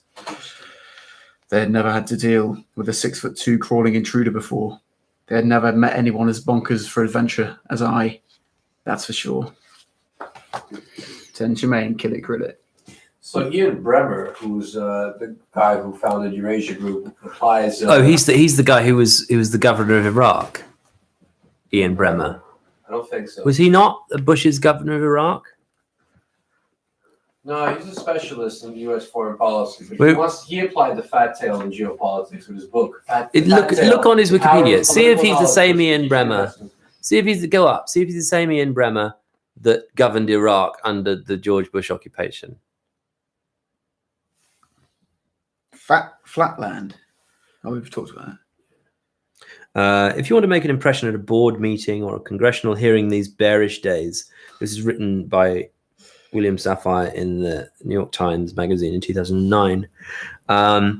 Make a harumphy noise and enjoy the figure of speech now sweeping the economic world. But what about the fat tail? This is another way of asking, how come all you geniuses didn't realize the risk you were running about? This is about the credit crisis. Embarrassed witnesses and recently fired CEOs explain that distribution values and risks long beloved by managers, credit rating agencies, and securities analysts turned out to be not so normal after all. To comprehend what fat tail is in today's media ringer, think of a bell curve, the line on a statistician's chart that reflects normal distribution. It's tall and wide in the middle, where most people and things being studied almost always tend to be, and drops and flattens out at the bottom, where fewer are, making a shape on a graph resembling a bell. The extremities at the bottom left and right are called the tails. When they balloon instead of nearly vanishing as expected, the tails have been designated heavy, and more recently the more pejorative fat. To a credit agency statistician now living in a world of chagrin, the alliterative definition of a fat tail is an abnormal agglomeration of angst. In an eye-popping Times Magazine article last month entitled Risk Mismanagement, Joe Nasira, a business columnist for the Times, focused on the passionate, prescient warnings of the former options trader Nassim Nicholas Taleb, author of The Black Swan and Fooled by Randomness, who popularized the phrase now in vogue in its financial statistics sense. Nasira wrote, "What will cause you to lose billions instead of millions? Something rare, something you've never considered a possibility." Taleb calls these events fat tails or black swans. So a fat tail is a black swan. It's the visualization on the normal distribution graph of a black swan. So what it means, a catastrophe is approaching? Well, it's something that you could. It's an what would Rumsfeld's term be? It's an unknown unknown. It's one of those things that you don't know, and so it comes out of a blue sky like planes flying into a building. Mm-hmm. So it's unstable, essentially. Yeah, so it's not predictable. Yeah. but it's something that disrupts your entire Unknown model. unknowns. That was American Iraq. That was Donny Rumsfeld, Secretary of yeah. Defense, about the 9/11 attacks. So he gave this typology of four types of information. There was the known. Well, so there are 4 types in his typology. There's the known, which are the things you know. Then there's the I know Lorenzo is sat in that seat over there. yes. Then there's the known unknown, the things you know that you don't know. I know Lorenzo is sat there, but I don't know what he's thinking. And you know that you don't know what I'm thinking. So you're aware of that, and you can factor that in. And then Rumsfeld looked at unknown unknowns, which are those blue sky events like Black Swan. like black swans, like planes flying into towers out of a clear blue sky, which is like a literal, like the black swan is like a literal instantiation of the metaphor. But what he didn't deal with in his speech was the 4th category. You create a matrix of 2 and 2, right? Known, unknown, unknown. But of course, the 4th is unknown. So it's interesting that, being the head of the Pentagon, he didn't look at the unknown known. We know this, but we're taking it for granted. Yeah, well, yeah. So imagine the Secretary of Defense is at the top of a pyramid, right? And so you can see down all 4 sides of the pyramid. You can see a long way into the distance. What you can't see is what's inside the pyramid directly below you, because it's inside the pyramid. It's not a glass pyramid. It's a stone pyramid. You're standing on top of it. Yeah. So the unknown known is, let's say Donny Rumsfeld wants to know what in early 2001 wants to know what Osama bin Laden is doing. And in the Pentagon, this massive building, there will be some guy on a desk somewhere in some office in a room in this building. He'll come in every day, and he'll be the guy who's there following the outcome of Charlie Wilson's war, the outcome of the Soviet occupation of Afghanistan, the outcome of the Mujahideen, Al-Qaeda, and Osama bin Laden, what he's up to in like spring 2001. Now, unless Donny Rumsfeld, from his seat at the top of the pyramid, can ask the right set of questions to drill down into what he has at supposedly his disposal, being the head of the Department of Defense. They probably know it, but pyramid they don't know inside. So he might know it in terms of the institution has a read on this, but if he can't access that one guy, the analyst on the desk, then that's to him an unknown known. And of course, the very fact, again, one of these instantiations of the metaphor, the very fact that he only dealt with 3 of the matrix, not the 4th, is the problem of large organizations, is the problem of losing information inside your own organization. Imagine if that guy the empire gets too big for itself and then collapses. So let's say there's an Afghanistan counterintelligence office, and the Osama bin Laden guy, is a young Turk. He's like moving up in the organization. His boss, who's the head of the Afghanistan office, doesn't put his reports up the chain, because he writes really beautiful reports, and they really put this guy's work in the shade, who's his boss. So the boss doesn't put his work up the chain and keeps him because he doesn't want to be replaced. So in an entirely irrelevant detail. Tuttle. Yes. Buttle and Tuttle in Brazil. Oh yes. Brazil, Terry Gilliam. Oh film? yes. So exactly. The guy's really good at his job, and he's like, and his boss boss can't do his job without him there, but he doesn't. Anyway, sorry, it's a bit similar to that. I remember Brazil, yes, and it has exactly that kind of a big bureaucracy. Yes, and there's information in there. Is that how it goes? Is it? Yeah, I think Brazil, right? It's a Terry Gilliam film. Yes, it's an amazing Terry Gilliam film, and he wakes up into a nightmare of his own death. It's astonishing, And it's like there's, big bureaucracies. There's information going on. Yeah, it's about size. It's too big for its own good. Yes, it's too big not to fail. Too big to fail, but too big not to fail. It will always fail? No. It's too big not to fail. It's always going to fail because it's too big. Yeah, too big not to fail. Exactly. Yes. Exactly. So, and Donny Rumsfeld was actually saying this, and while saying it, missed out this key element, which is really the whole problem with the war on terror was this unknown known problem of, well, Bushes hang out with these guys. Yeah. They're personal friends. They shop at Harrods. It's like Steve Carell played him in the film Vice. Who? Dom Rumsfeld was his name. Oh, Donald yes, he Rumsfeld. did. Yes. Yeah, I saw that. Was an amazing film. Ronald The unitary executive. Yeah, I love That was astonishing. Yeah. The theory that the president has absolute power. Yes. And because the vice president doesn't have a role, he's part of the presidency, and therefore, if the president's an idiot, then the vice president has ultimate power because the vice president is part of the president's office. And so that's the logic. But it was an amazing movie because it really brought this Dick Cheney shadowy figure in the form of like a fat suit Christian Bale. He was a great dictator for a few years, for 8 years. He was a true dictator of America. Was he the vice president? Did you see? Hence the film being called Vice, which talks about his vices and also his role. Did you see Sacha Baron Cohen's interview with him? So he dresses up as like some Israeli guy, but he's like, who is America? Oh yeah. And then he interviews Dick Cheney. And he's like, I love how blow up all these things. He's like, and Dick Cheney's getting excited. Oh yeah, the first Iraq war, we had stealth planes, and he couldn't see anything. He's getting excited about like how much they bombed this, and like the Sacha Baron is getting a bit like spooked. Yeah. So he was the dictator, and it was certainly for me, who I remember, my father and I were so against the Iraq war, so against the Bush doctrine, so against neoliberalism.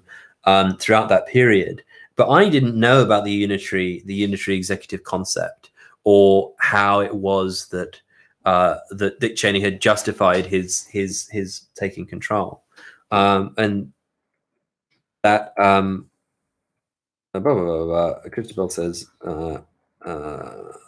discuss some instances of media framing in international affairs. For instance, the Brexit negotiations, Russia terrorism, the Middle East conflict, the refugee crisis, approaches of international significance, the Eurozone crisis, international conflict, etc. And then John Fowler responds, bore off, we want songs. Christabel, you can sing Pinstripes and Baby Wipes. Is that a real song? Christabel wrote an amusing song about me when she was bored in LA. And it's a beautiful song. I got my other phone. I got it on my computer somewhere, but we'll find it for later. So media framing of the Brexit negotiations. Yes. Well, that's a bit like Viz earlier. Where's Viz, Dan? Well, we mentioned it briefly that you got Viz. Yeah. Should that magazine? Oh yeah. Should the Brexit negotiations be determined by Britain or the EU? They take it out. Who's in the kitchen? No, it's around here somewhere. So yeah, Ollie, you were saying it's like the 8th day of the week. We've entered the 8th day of the week, and it can be the 8th day of the week extensively. Yeah, we don't even know how long the 8th day is. So 2 days, 5 days a week is work. 2 days is weekend. Day 8 is this kind of dayless purgatory, the dayless day, Groundhog Day. Yeah. And it can be extensible. It can happen because the week cycle goes 7 days, 7 days, 7 days. But if you find yourself in the 8th day of the week, it's like, how are you ever going to get back to the first day? Because it's outside of the cycle of the 7 days of week, work or rest. Yes. It's neither the Sabbath. No, what's the opposite of the Sabbath? Sabbath is the day of rest. The day of the days of creation. The 7 days of creation. Yeah. So on the 7th day he rested, which is the Sabbath, which is Saturday. So he must have. I always think about the six-day wars. They had to,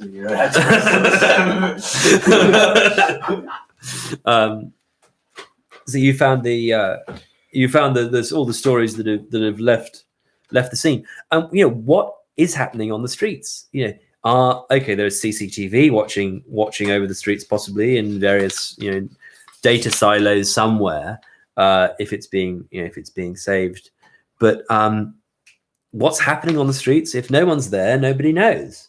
If there's nobody to watch it empirically, then who has control? Who is on the Does control of the a streets? tree falling in the woods make any noise? Yes. Does a city with no one in it, have a voice, have a place? Is it a place? Has it become a non-place? If the in streets your aren't being Groundhog Day used, reality? are they going to be serviced kind of thing? If the public space isn't being used as a public space, are they going to say, well, people aren't using it? I mean, I'll there's now exactly. I'll take that. Yeah. I'll requisition it. Look, it hasn't been used for 6 months or 3 months, whatever. Yes. So, and I heard even this evening a quite 1984 message on the tube, one of these sort of Ministry of Truth style messages, which have a sort of irony that they managed to sound like 1984, even when everyone knows about 1984, but they've managed to fall into that consciousness anyway. You should not be on the trains. You should not be on public transport. Public transport is for key workers only, like a sort of shaming ploy. But they're saying public transport. You shouldn't be on public transport. But they should stop calling it public transport then, because if it's not for the public, then it's not public. Then they've changed the definition, and so okay, we don't have a right to travel anyway because we still have to pay. They could call it the underground transport. If at the underground, they could call it the buses when they talk about the buses, but they shouldn't call it public. No, if it's no longer, if they don't want it to be public anymore, then this is doublethink at work, because the point of public transport is that at will, the public can go where they please, that they need to, for whatever reason. They don't need to justify to an authority why they're doing something. That's the real what's really new, and you can see it with these sort of neo-fascist lockdowns in Europe. Of you present your papers to police with carabinieri in Italy with guns, or the CRS, riot police in France, kicking people on the streets of Paris for not showing. It's quite absurd what the bureaucracy of it in France is quite absurd. That you need access to a printer, so you download from the government website attestation. The French state loves the idea of pledges of oaths of loyalty, and declarations of truth.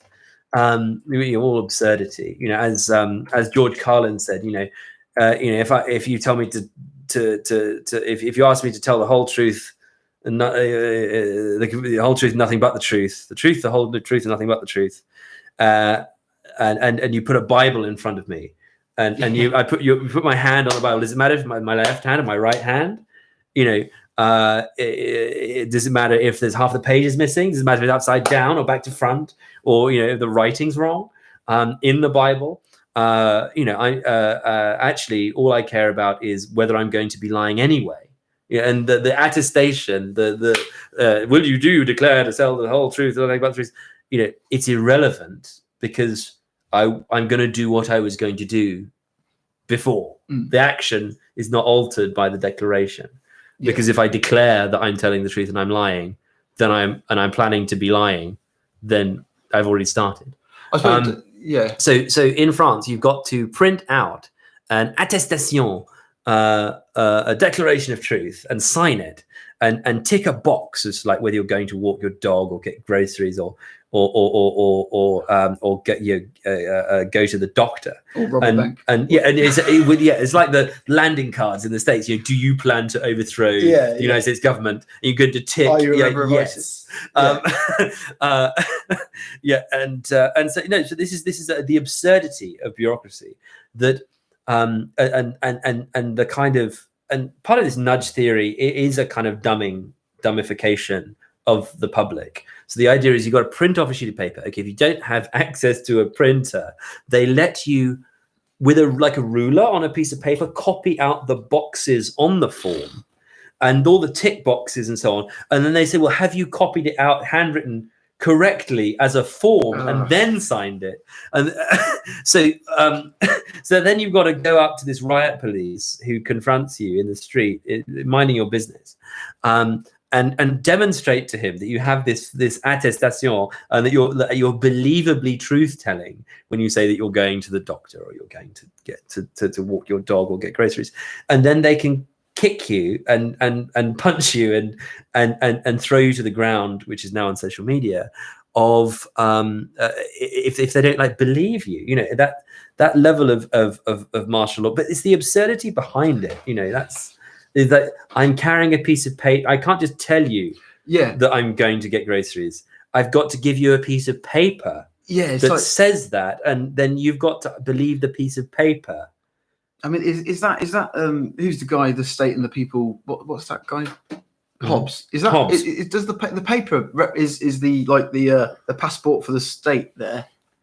I don't know if I'm going to make any sense on this, but so the state. Imagine the state that doesn't exist requires a piece of paper that does exist to justify your actions that only exist in your head before they're executed. Yes. Oh, that's a bit too much.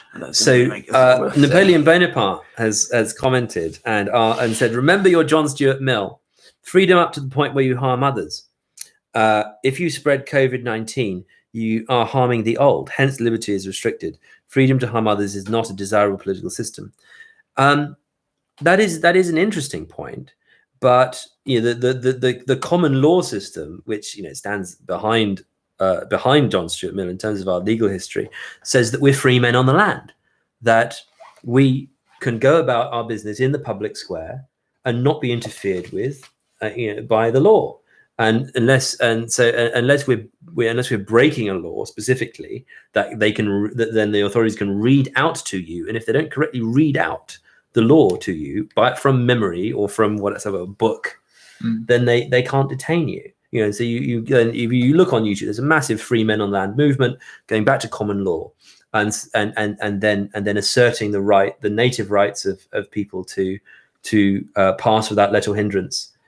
When you're not passing a port, when you're not passing a border, when you're in Britain, then the common law basis of being in the public square is that you don't get interfered with if you're carrying out your lawful business, unless the authorities have the reasonable suspicion, and they have to tell you what the reasonableness of the suspicion is before they can detain you.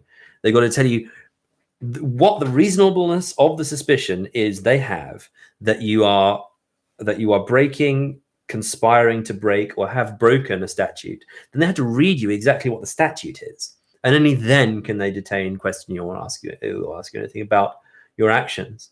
And so if they don't do all of these things, like the Miranda rights in America, then they've not formed a contract with the state to interrogate you. So it's like so by doing these things, as you were saying, where is the paper? How is that represented in the state? That they have to create a contract, not with you, but with the idea of a social contract with the state. And it's only really occurred since the camera phone, because it's in the past, when people tried to do all this free man on the land stuff, they just get beaten up by the police, and then arrested for resisting arrest. Which is, so again, the legal basis of this is very interesting, because you arrest yourself. Arrest is something you do to yourself. So you put yourself under arrest. You submit and you surrender and you understand. You stand beneath. You understand what they are telling you. You stand beneath their authority. You accept their jurisdiction, the word of law, and then you put yourself under arrest, which is the sense that you've surrendered to their authority. And so then if you think about resisting arrest, it's the opposite way around, you'd think, right? Yeah. So it's not asserting freedom, it's resisting arrest. So it's something that you're doing to yourself, and accept that you're like posting, I have been arrested. And then resisting that is when you then take it back.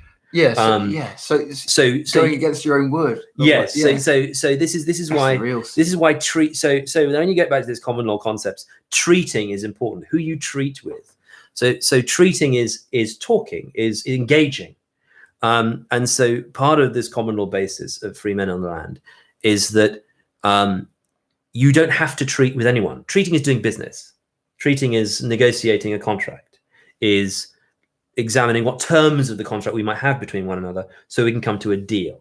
And the deal is the outcome of let's say a conversation. A conversation is a kind of contractual negotiation, and what actions we do after we finish the conversation is like the signed contract and the deal that we've struck, and then we go away with the outcomes of that contractual interaction. This all comes from the time when people didn't trust one another, and so were armed, and so the conversation could end in a fight to the death. And so you wanted to like make sure that everybody was okay with what exactly the terms are of treating. And so the corollary of that is that in any encounter you have in the public square, one of the rights you can assert is not to treat, i.e. to move on without let or hindrance, and not interact with the entity that's asking you to treat with them. So essentially, when say an authority or whatever comes up to you in the public square and asks you a question, or anybody does, it's an invitation for you to interact with them, and you can refuse. Within the law, you can refuse that invitation. And here we go. Napoleon's responded further. Freedom to harm is not common law is subordinate to the Act of Parliament. An Act of Parliament is the supreme form of law in this country. An Act of Parliament could repeal all this common law. It could, but but then there's another question of whether that that would be desirable or accepted. Now, I will admit that after what's happened this week, what might be accepted is the destruction of common law, and nobody might bat an eyelid. That might be the outcome of that. And Luke, I will hold my hands up. There is no republic. There's no res publica. There's no public thing. Res publica, the thing of the public. Race are the things. Race are the things. And the republic is the commonwealth. Is the Latin term for common. The interchange. Commonwealth is a translation of res publica. The things of the public are the wealth of the commons. Okay. This goes back to Hobbes and like what is encompassed under the Leviathan, under the state, the man of men. And so, so you have an invitation to treat. You have an invitation to form a contract, but you don't have to, unless these various police powers have been correctly kind of summoned up like a magic spell with the declaration of the law and the declaration of the reasonable suspicion of breaking it. Then they haven't sort of magicked up the ability to override your common law right to just carry on as normal and not be interfered with. Being a free man on the land, able to carry out your lawful business without let or hindrance. And so people don't know about what rights they have. They don't even know about this. And so, but of course, this was all moot until the advent of the smartphone camera, because at the advent of the smartphone camera, the treating between the two parties, between you and the authority, is documented. And then, of course, questions are asked if your phone is broken or smashed, or you can't read the memory card, and then there's an investigation is generated from the fact that, well, if they were recording, and why can't we see the recording? And that's where we get all the body cams from.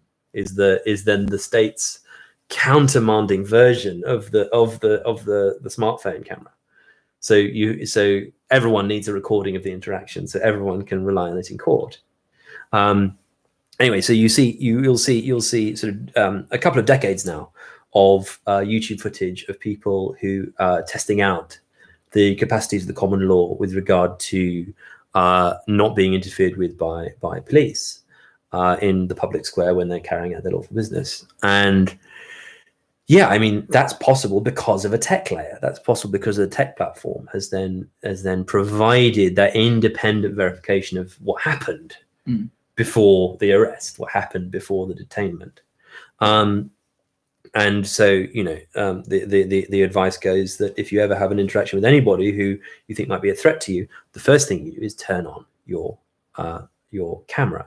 on your iPhone and start recording a video on your smartphone and start recording a video of the encounter.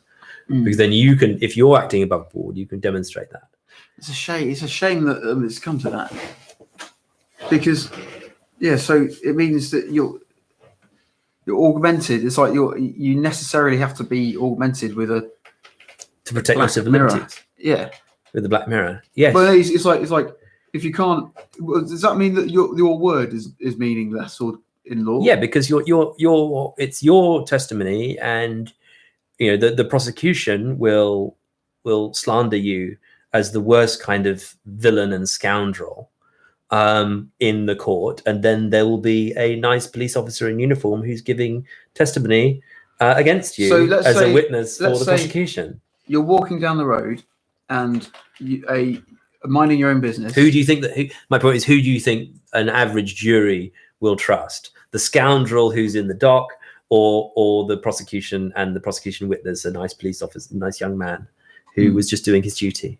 And so you can see that the propaganda of that encounter can be shifted in the retelling of a story about it from then you can split the events off, and the events become an unknown, and all we have is the story. You were saying defending your so if you're walking down the road and a policeman comes up to you and he's got his camera on, you haven't got a camera. The policeman does something to you that is not recorded by the camera because it's out of shot or something. Yeah. And it makes no sound. Yeah. And then you retaliate, which is caught on the camera. So that what? Before the recording's not being streamed and and the camera's body cam's not being on has been a significant problem with one-sided recording in court cases. So for some reason, the camera wasn't on, or the body cam of the officer wasn't on, or it didn't record properly, or it got broken in the scuffle, or or it was lost. The footage was lost, and then we're back down to testimony again. Yeah. So testimony is there, but this camera stuff is on top of that. Yes. So it's an addition from the last sort of. Well, yeah. So the idea, I mean, the legal process was laid down before we had camera phones. Yeah, exactly. And so testimony and written documentation was all we had to go on. In the same way that paternity and marriage were created before paternity testing and genetic screening. So you can see a lot of traditional societies creating marriage contracts to lock down the idea of paternity. Is this kid mine, when I can't know whether he's got my genes or not, or whether he's a bastard? And so then we create a whole lot of social structures to lock people into this idea that paternity can be trusted as a valid concept when we can't verify it. So who am I married to? Who's the putative father? Who's on the birth certificate? Who's the rightful father of the household? All this stuff, marriage contracts, marriage vows, religious ideas about marriage, are all an imposition of the society on people to try to get paternity to exist when you can't know who's the father of the kid. You can only know who the mother is if you see the birth. And so, I mean, that's where Judaism comes from. That's where all of these Mosaic religions come from, is this idea of guaranteeing paternity. And that's where the social structures come from, because you can't guarantee paternity when you don't have a genetic test. Now, of course, we have genetic tests. So there's a totally different set of strategies which come to light. For instance, in America, I read a study that 10% of those who have paternity tests come out as not the child of their putative father. Now, okay, there's a few streams of data coming into that. So you do a paternity test either because you're screening for genetic disease and screening for heritable disease. You're looking at somebody's genome for fun, for 23andMe kind of screening.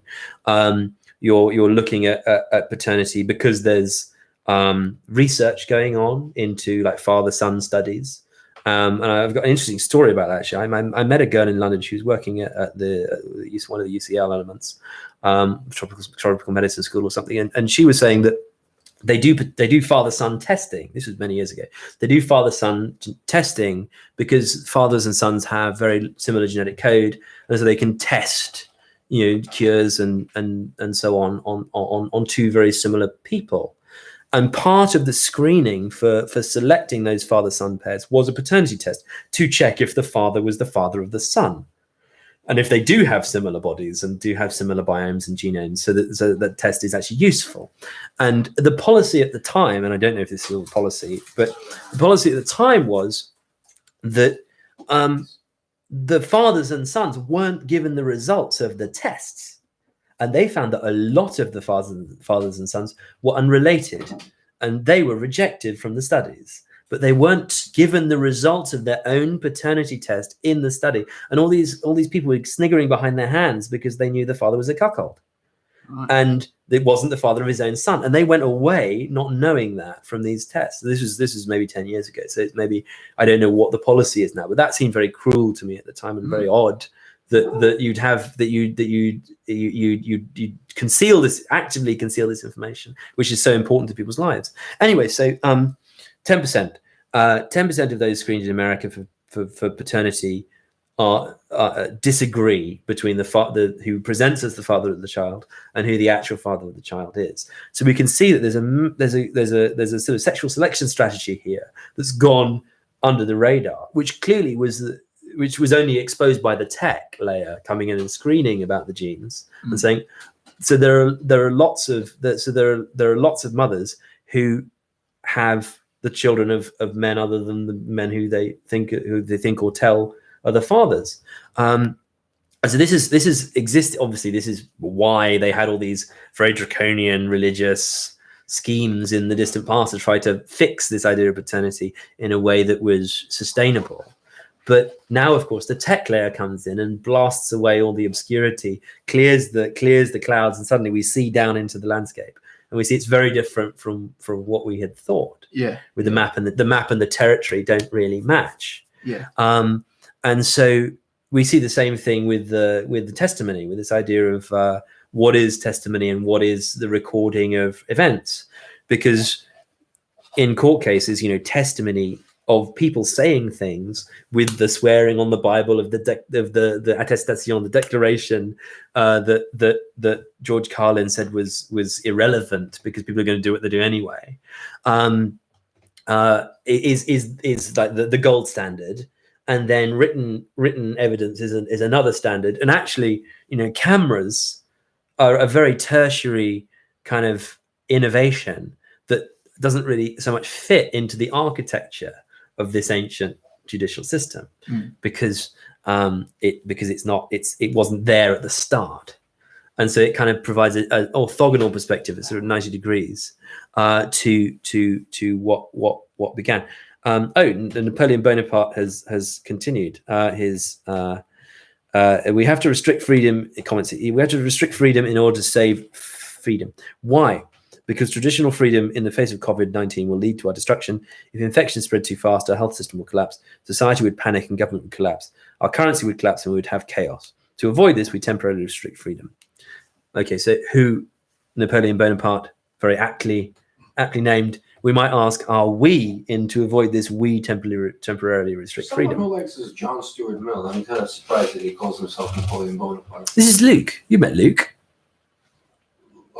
Champagne. Yeah, bet on surnames. Yes.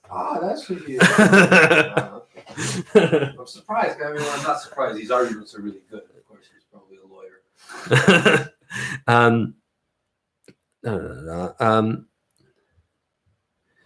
So where were we? Yeah. So I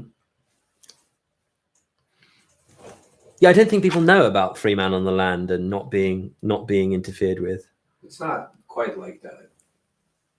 How so? I mean, yeah, sure, we have our fundamental rights, but in a weird way, it's the fundamental rights are come from the European Convention of Human Rights. No, this is why they've surpassed. This is why the league. No, I mean this is why we're getting rid of it now with Brexit, and that's all being carved out. You're right that it was that they're not going to carve it out. They're just going to build on it.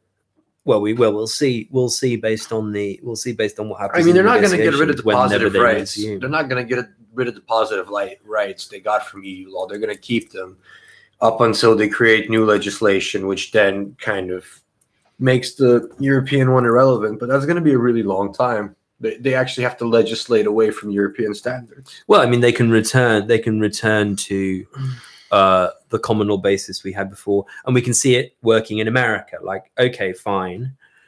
Maybe there has been this. So you had the common law trajectory of Britain before the EU, and then we've departed from that. But America's quite parallel what happened in terms is, of what happened common law in reality jurisdiction. was that because of notions of parliamentary supremacy, technically Parliament agreed to these laws, so they're all part of English common law.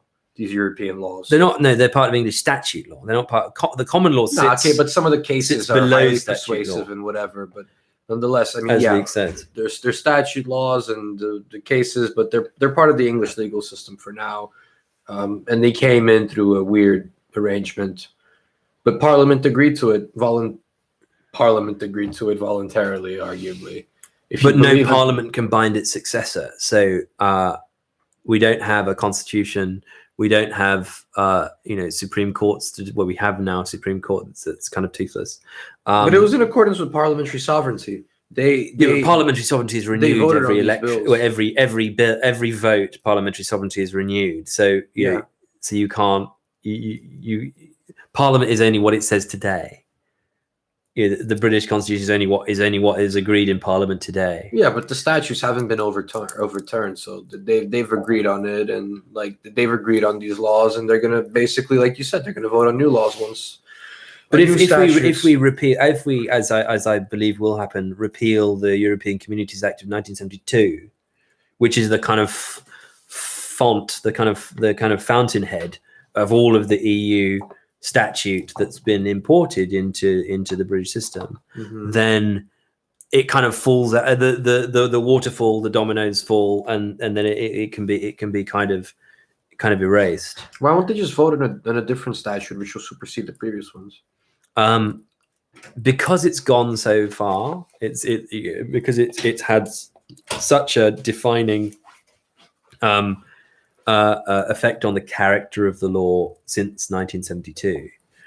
I think it needs a sort of root and branch. If there's going to be an independent Britain in legal terms, then there's going to have to be a root and branch rooting out of EU statute and a return to what is the national concept going to be for law, like actively, rather than passively saying, well, what is in now? Where can we go onwards? I think there'll have to be like a reassessment that's active and thought out of what's the strategic goals here and where are we going.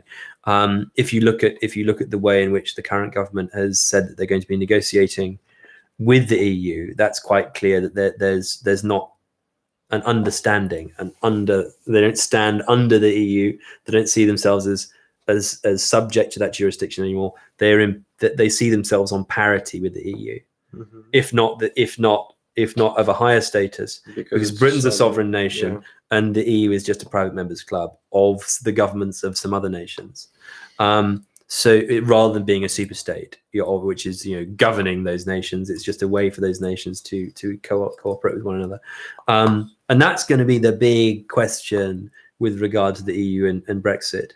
In the legal sphere, is whether we're going to see that national project, whether we're going to see a national project emerge, and who is going to define those terms. Are the Scots going to leave? Not now, because they won't be let into the EU. Well, there's a question about whether they'll be let into the EU.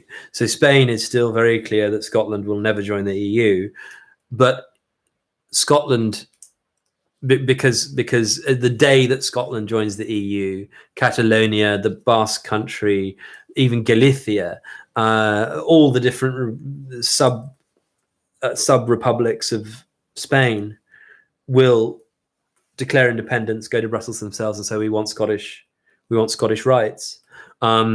as a territory of a member state which wants to have self-determination and recognition by the EU. And so the situation with Scotland when Britain was in the EU was that Scotland couldn't, in 2014, leave the EU and leave Britain and join the EU when Britain was in the EU itself, because Spain would veto it, and every member has a veto for every action. So unless you can please all 27 members, then you don't have a I think what an Britain ability should have to done go was forward. remained in the EU and change it from inside, rather than leave it. I don't know. Do you think there's going to be a Gerxit? A Grexit. No, a Gerxit, German. Gerxit. Luke says Lorenzo is right. An act of parliament can repeal the human rights laws that came with membership of the EU. An act of parliament is the supreme law in this country. America is different. The constitution puts limits on what Congress can do. Yeah, but what I'm saying is, why would they repeal they'll probably have it and comply with it and just build, make more laws above it until all the positive rights, the legacy of the positive rights disappears. I don't know. I mean, they're going to make a new British bill. What were they talking about? Making a new British Bill of Rights? Yes. Which is, I mean, obviously they're not going to go below the standard of the European. I mean, there's already more rights than, because of tort, because of all the case law, because of the common law. We already have more rights than the European bare minimum, anyways. Yes, and they've been talking about raising the standard rather than lowering it. They can't lower it. I mean, but it's the UK. I mean, this country always had more rights than Europe. Yeah, except for like healthcare rights, maybe. Yeah. No, certainly the common law is theoretically more free than civil statute law in France, the Napoleonic Code. Thanks, Napoleon. Yeah, I know. That's why I find it so ironic. Yes. He's defending John Stuart Mill and like common law lotions. But, yeah. No, so yes, so this common law that sits beneath the statute law. Luke's right, Napoleon is right, that that statute can overturn common law, but if it doesn't, then common law is still there, waiting for us to return to it or to discover it or rediscover it, because it's the native law of the land. Not many people know that. Not many people explore that. What, the parliamentary sovereignty? That's no the free man on the land common law kind of basis to public participation and the ability not to be interfered with by anybody if you're carrying out your lawful business. No, what you're describing is negative rights, essentially. Yes. Yeah. And we at bottom do have it thanks to the smartphone camera. Because what you film cops when they talk to you. Otherwise, there'll be a one-sided testimony, and that's how all of this common law stuff has disappeared, because people didn't have the means to testify or to provide good concrete evidence that they were not breaking the law and that they were being interfered with unlawfully. And now there's case law on it, and now it does exist, but it's a losing battle if you don't have your own independent recording. So all this stuff was known about for a long time, but it was suppressed or not really tried. You can look it up on YouTube, Free Man on the Land, and there's a go-to down the YouTube kind of wormhole. Prime Minister says people must not visit their mothers on Mothering Sunday. Well, there's like an hour and 20 minutes. So get to your mother within an hour and 20 minutes, and then you're okay. Is it a suggestion, or has he started ordering that? The NHS can be overwhelmed. Hang on. No, I mean, I was astonished that the governor of New York and Illinois and New Jersey and California gave a stay-at-home order to civilians. I mean, This is the best that time. to me is very surprising. This time, the best thing is to ring her, video call her, Skype her, but to avoid any unnecessary physical contact or proximity, the PM said. And why? Because if your mother is elderly or vulnerable, I'm afraid all the statistics show that she's much more likely to die from coronavirus. We cannot disguise or sugarcoat the threat.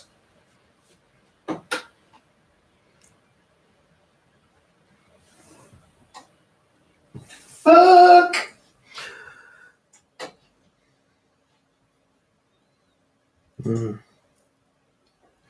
Why is this though gone beyond all other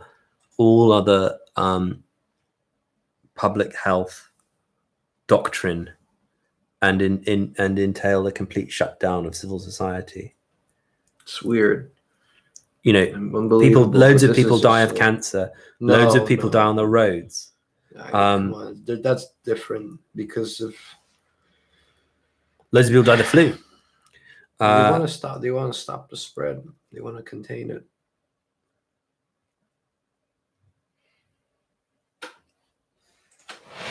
Could you tax corona? Death tax it. Yeah. Death tax. Yeah. Being if you go to the NHS with corona, Mm. it's it 25,000. I mean, nobody will go to the complain about it. Everyone's going to be healthy immediately. Oh, right. You, if you fine people for having it. Yeah. Oh, shudder. It's fucking awful, isn't it? Yeah. There we go. Liberal lockdowns do not work because our health system will be overwhelmed by April. That is the reason. What is a liberal lockdown? What is a liberal lockdown, Napoleon? Or lockdown in a liberal democracy? Is that what you mean? Or does he mean a supposedly non-coercive Oh yeah, lockdown where they ask you nicely, please stay at home, which is what they have been doing in Britain so far. If you look at Boris Johnson's announcements in the past week, they've had the tone of consent, voluntary lockdown. He says. So, well, there's clear utilitarian, rationale behind the policy, so that makes sense. What's Napoleon saying now? he says that he defines liberal lockdown as a voluntary lockdown. Yeah.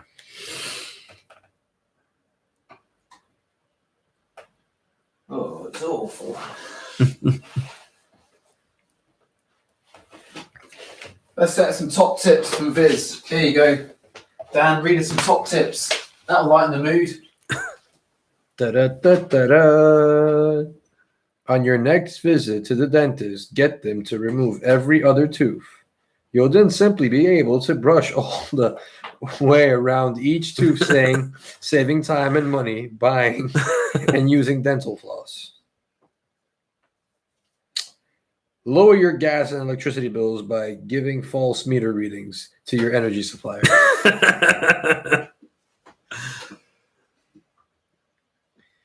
Superbike organization. Add an extra touch of excitement to the races by holding them simultaneously with Formula One races, but with cars and bikes going in opposite directions. David Craig Hull. Napoleon Bonaparte says you can go outside right now. It is a voluntary lockdown. Yes, as we. I need to get home. I mean, yeah. Yes. I mean, Ollie's place is great, but I like the comfort of my own bed and shower. Yes, but what we're interested in tonight, Napoleon, is the uniformity of choice. That's surprising. That so many people have taken the independent decision, and this might fit into what Ollie was saying about receiving a news feed in your own home, because each person is making an independent decision to submit to that request, which leads in aggregate to there being nobody in the public domain, nobody in the public square. And will it die? Will it atrophy and die? And will we just be housebound people? And who will take it? Who will take the place of the public square? Who will possess it? Because possession is 9/10 of the law, as the truism goes. So who will it fall to? Whose possession will it come into? You can go outside right now, as Napoleon says, but if people don't actually do that, they don't take the air, if they don't even put their noses outside their front doors, then they don't have a read on what the situation is. They don't have a read on what decisions they might make in future. And we can be stuck in the 8th day of the week, Ollie's Groundhog Day, permanently, until the news cycle changes, and only then will life reemerge, unless a mass of people just get bored. Yeah. I mean, how are they going to get food in America? I mean, if they can't go out and the supermarkets are already raided, what's going to happen? Christabel asks, out of the three of you, who would you sacrifice first for food? Lorenzo. I won't even have to think about that. He has like the most fat, so we could definitely fry him and yeah, put him in the oven. There's actually 4 of us. Chinese are also people. Just to say. And the camera isn't 4th. Yeah. No, I mean he said the 3 of us, but there's Ian. Oh yes. Yeah, you Chinese. Yeah. Ian's going to sacrifice us all. Yeah. He's only going to first to survive attack Corona. Antibodies, yes. Got the antibodies ready. Oh God. Let's have an interesting. Come on, Napoleon or whoever, Murad, and ask us another good, interesting question or give us a contribution with your legal knowledge. Well, Napoleon Bonaparte was saying, you can go outside right now. You are keeping it alive right now. Disagree. This is 2020, not 1920. So was he talking? Is he talking about the choice element? Yeah. So there seems to be 2 things here. There's the public health issue, and the public health issue is real. We don't have the freedom to harm others. That's true. Mm-hmm. And then there's also the civil liberties issue, which is run me through the civil one? Well, so I mean, we could see it as we don't have the right to harm others, but do we have the right to have a chance of other people coming to harm? What? We don't have the right to harm others actively, but do we have the right to passively potentially allow them to come to harm? Well, there's no laws on emissions. This live stream is keeping freedom alive, says Napoleon. But we have no laws on emission in this country. So in that sense, by not taking precaution to spread the coronavirus, technically that's an emission, right? Yeah. So we are not legally held responsible for that in this country because our laws are not based. Well, this is on part of the negative right idea. Exactly, This idea individuals. This idea of the free man on the land being allowed to go about his business, as opposed to us being part of a society or a nation. Yeah. From which then the political system exists. No, we are individuals, and yeah.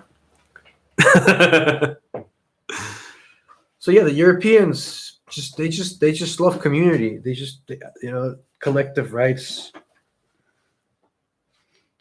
But ultimately, the French Constitution is based on collective rights. The state exists in the name of the nation, off of the behalf of the nation. Kind of like America in some sense, but But in America, it's more complicated because the nation is made up of individual. Well, I mean, with citizens. America, you've got a common law basis that stands in the Constitution, and especially in the First and Second Amendments of free speech and the right to bear arms, of the mass of people having an ultimate veto on the actions of the government, and that comes up from below, and then you have this more French federal republic sitting on top, and so you've got then a hybrid English French, because you had Jefferson, who was more into Rousseau, and you had Hamilton, who was more into England and everything English.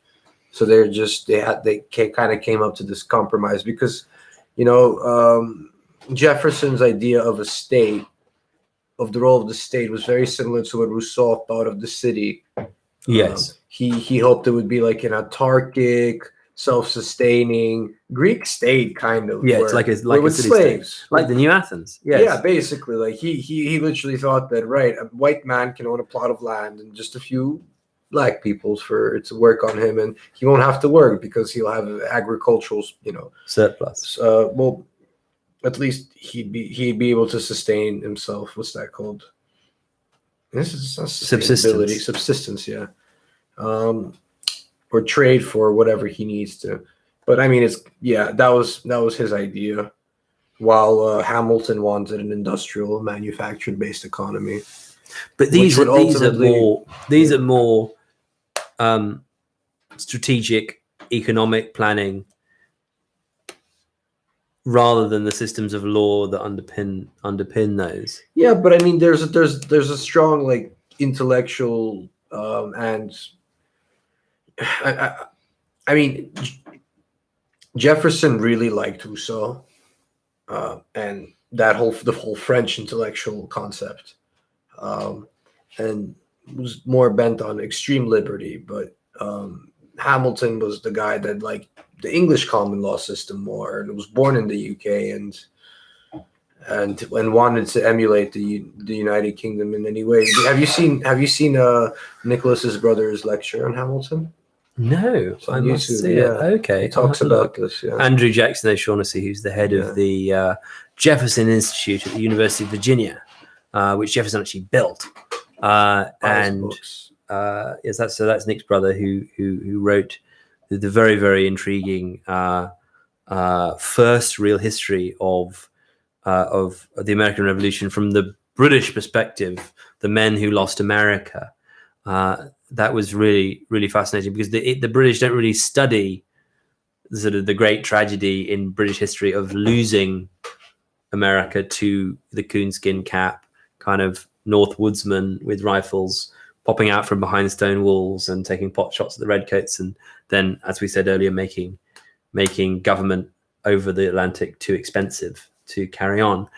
So the English establishment history hasn't really studied the American Revolution, and the Americans study it from more the heroic perspective of their own heroes, their own revolutionary heroes, rather than from the perspective of the English generals and politicians in Britain and in America who lost America. So hence the men who lost America. No, so let's see his lecture. And on that note, tomorrow we will be here with Professor Nicholas Jackson O'Shaughnessy, global expert on propaganda, to examine the current state of affairs with regard to propaganda, feeding off the propaganda documentary we made with Nick and released last week on the channel, which you can see above, and so we'll be back with him tomorrow to discuss these matters further. And so from Dan Kolupski, I think that's good night. And we've had a great discussion about the basis of law and policy today in the news. And that's goodbye from me, Lorenz Mefsit, and I'll see you next time. Do we have like a jingle? We need to get one. What would it be?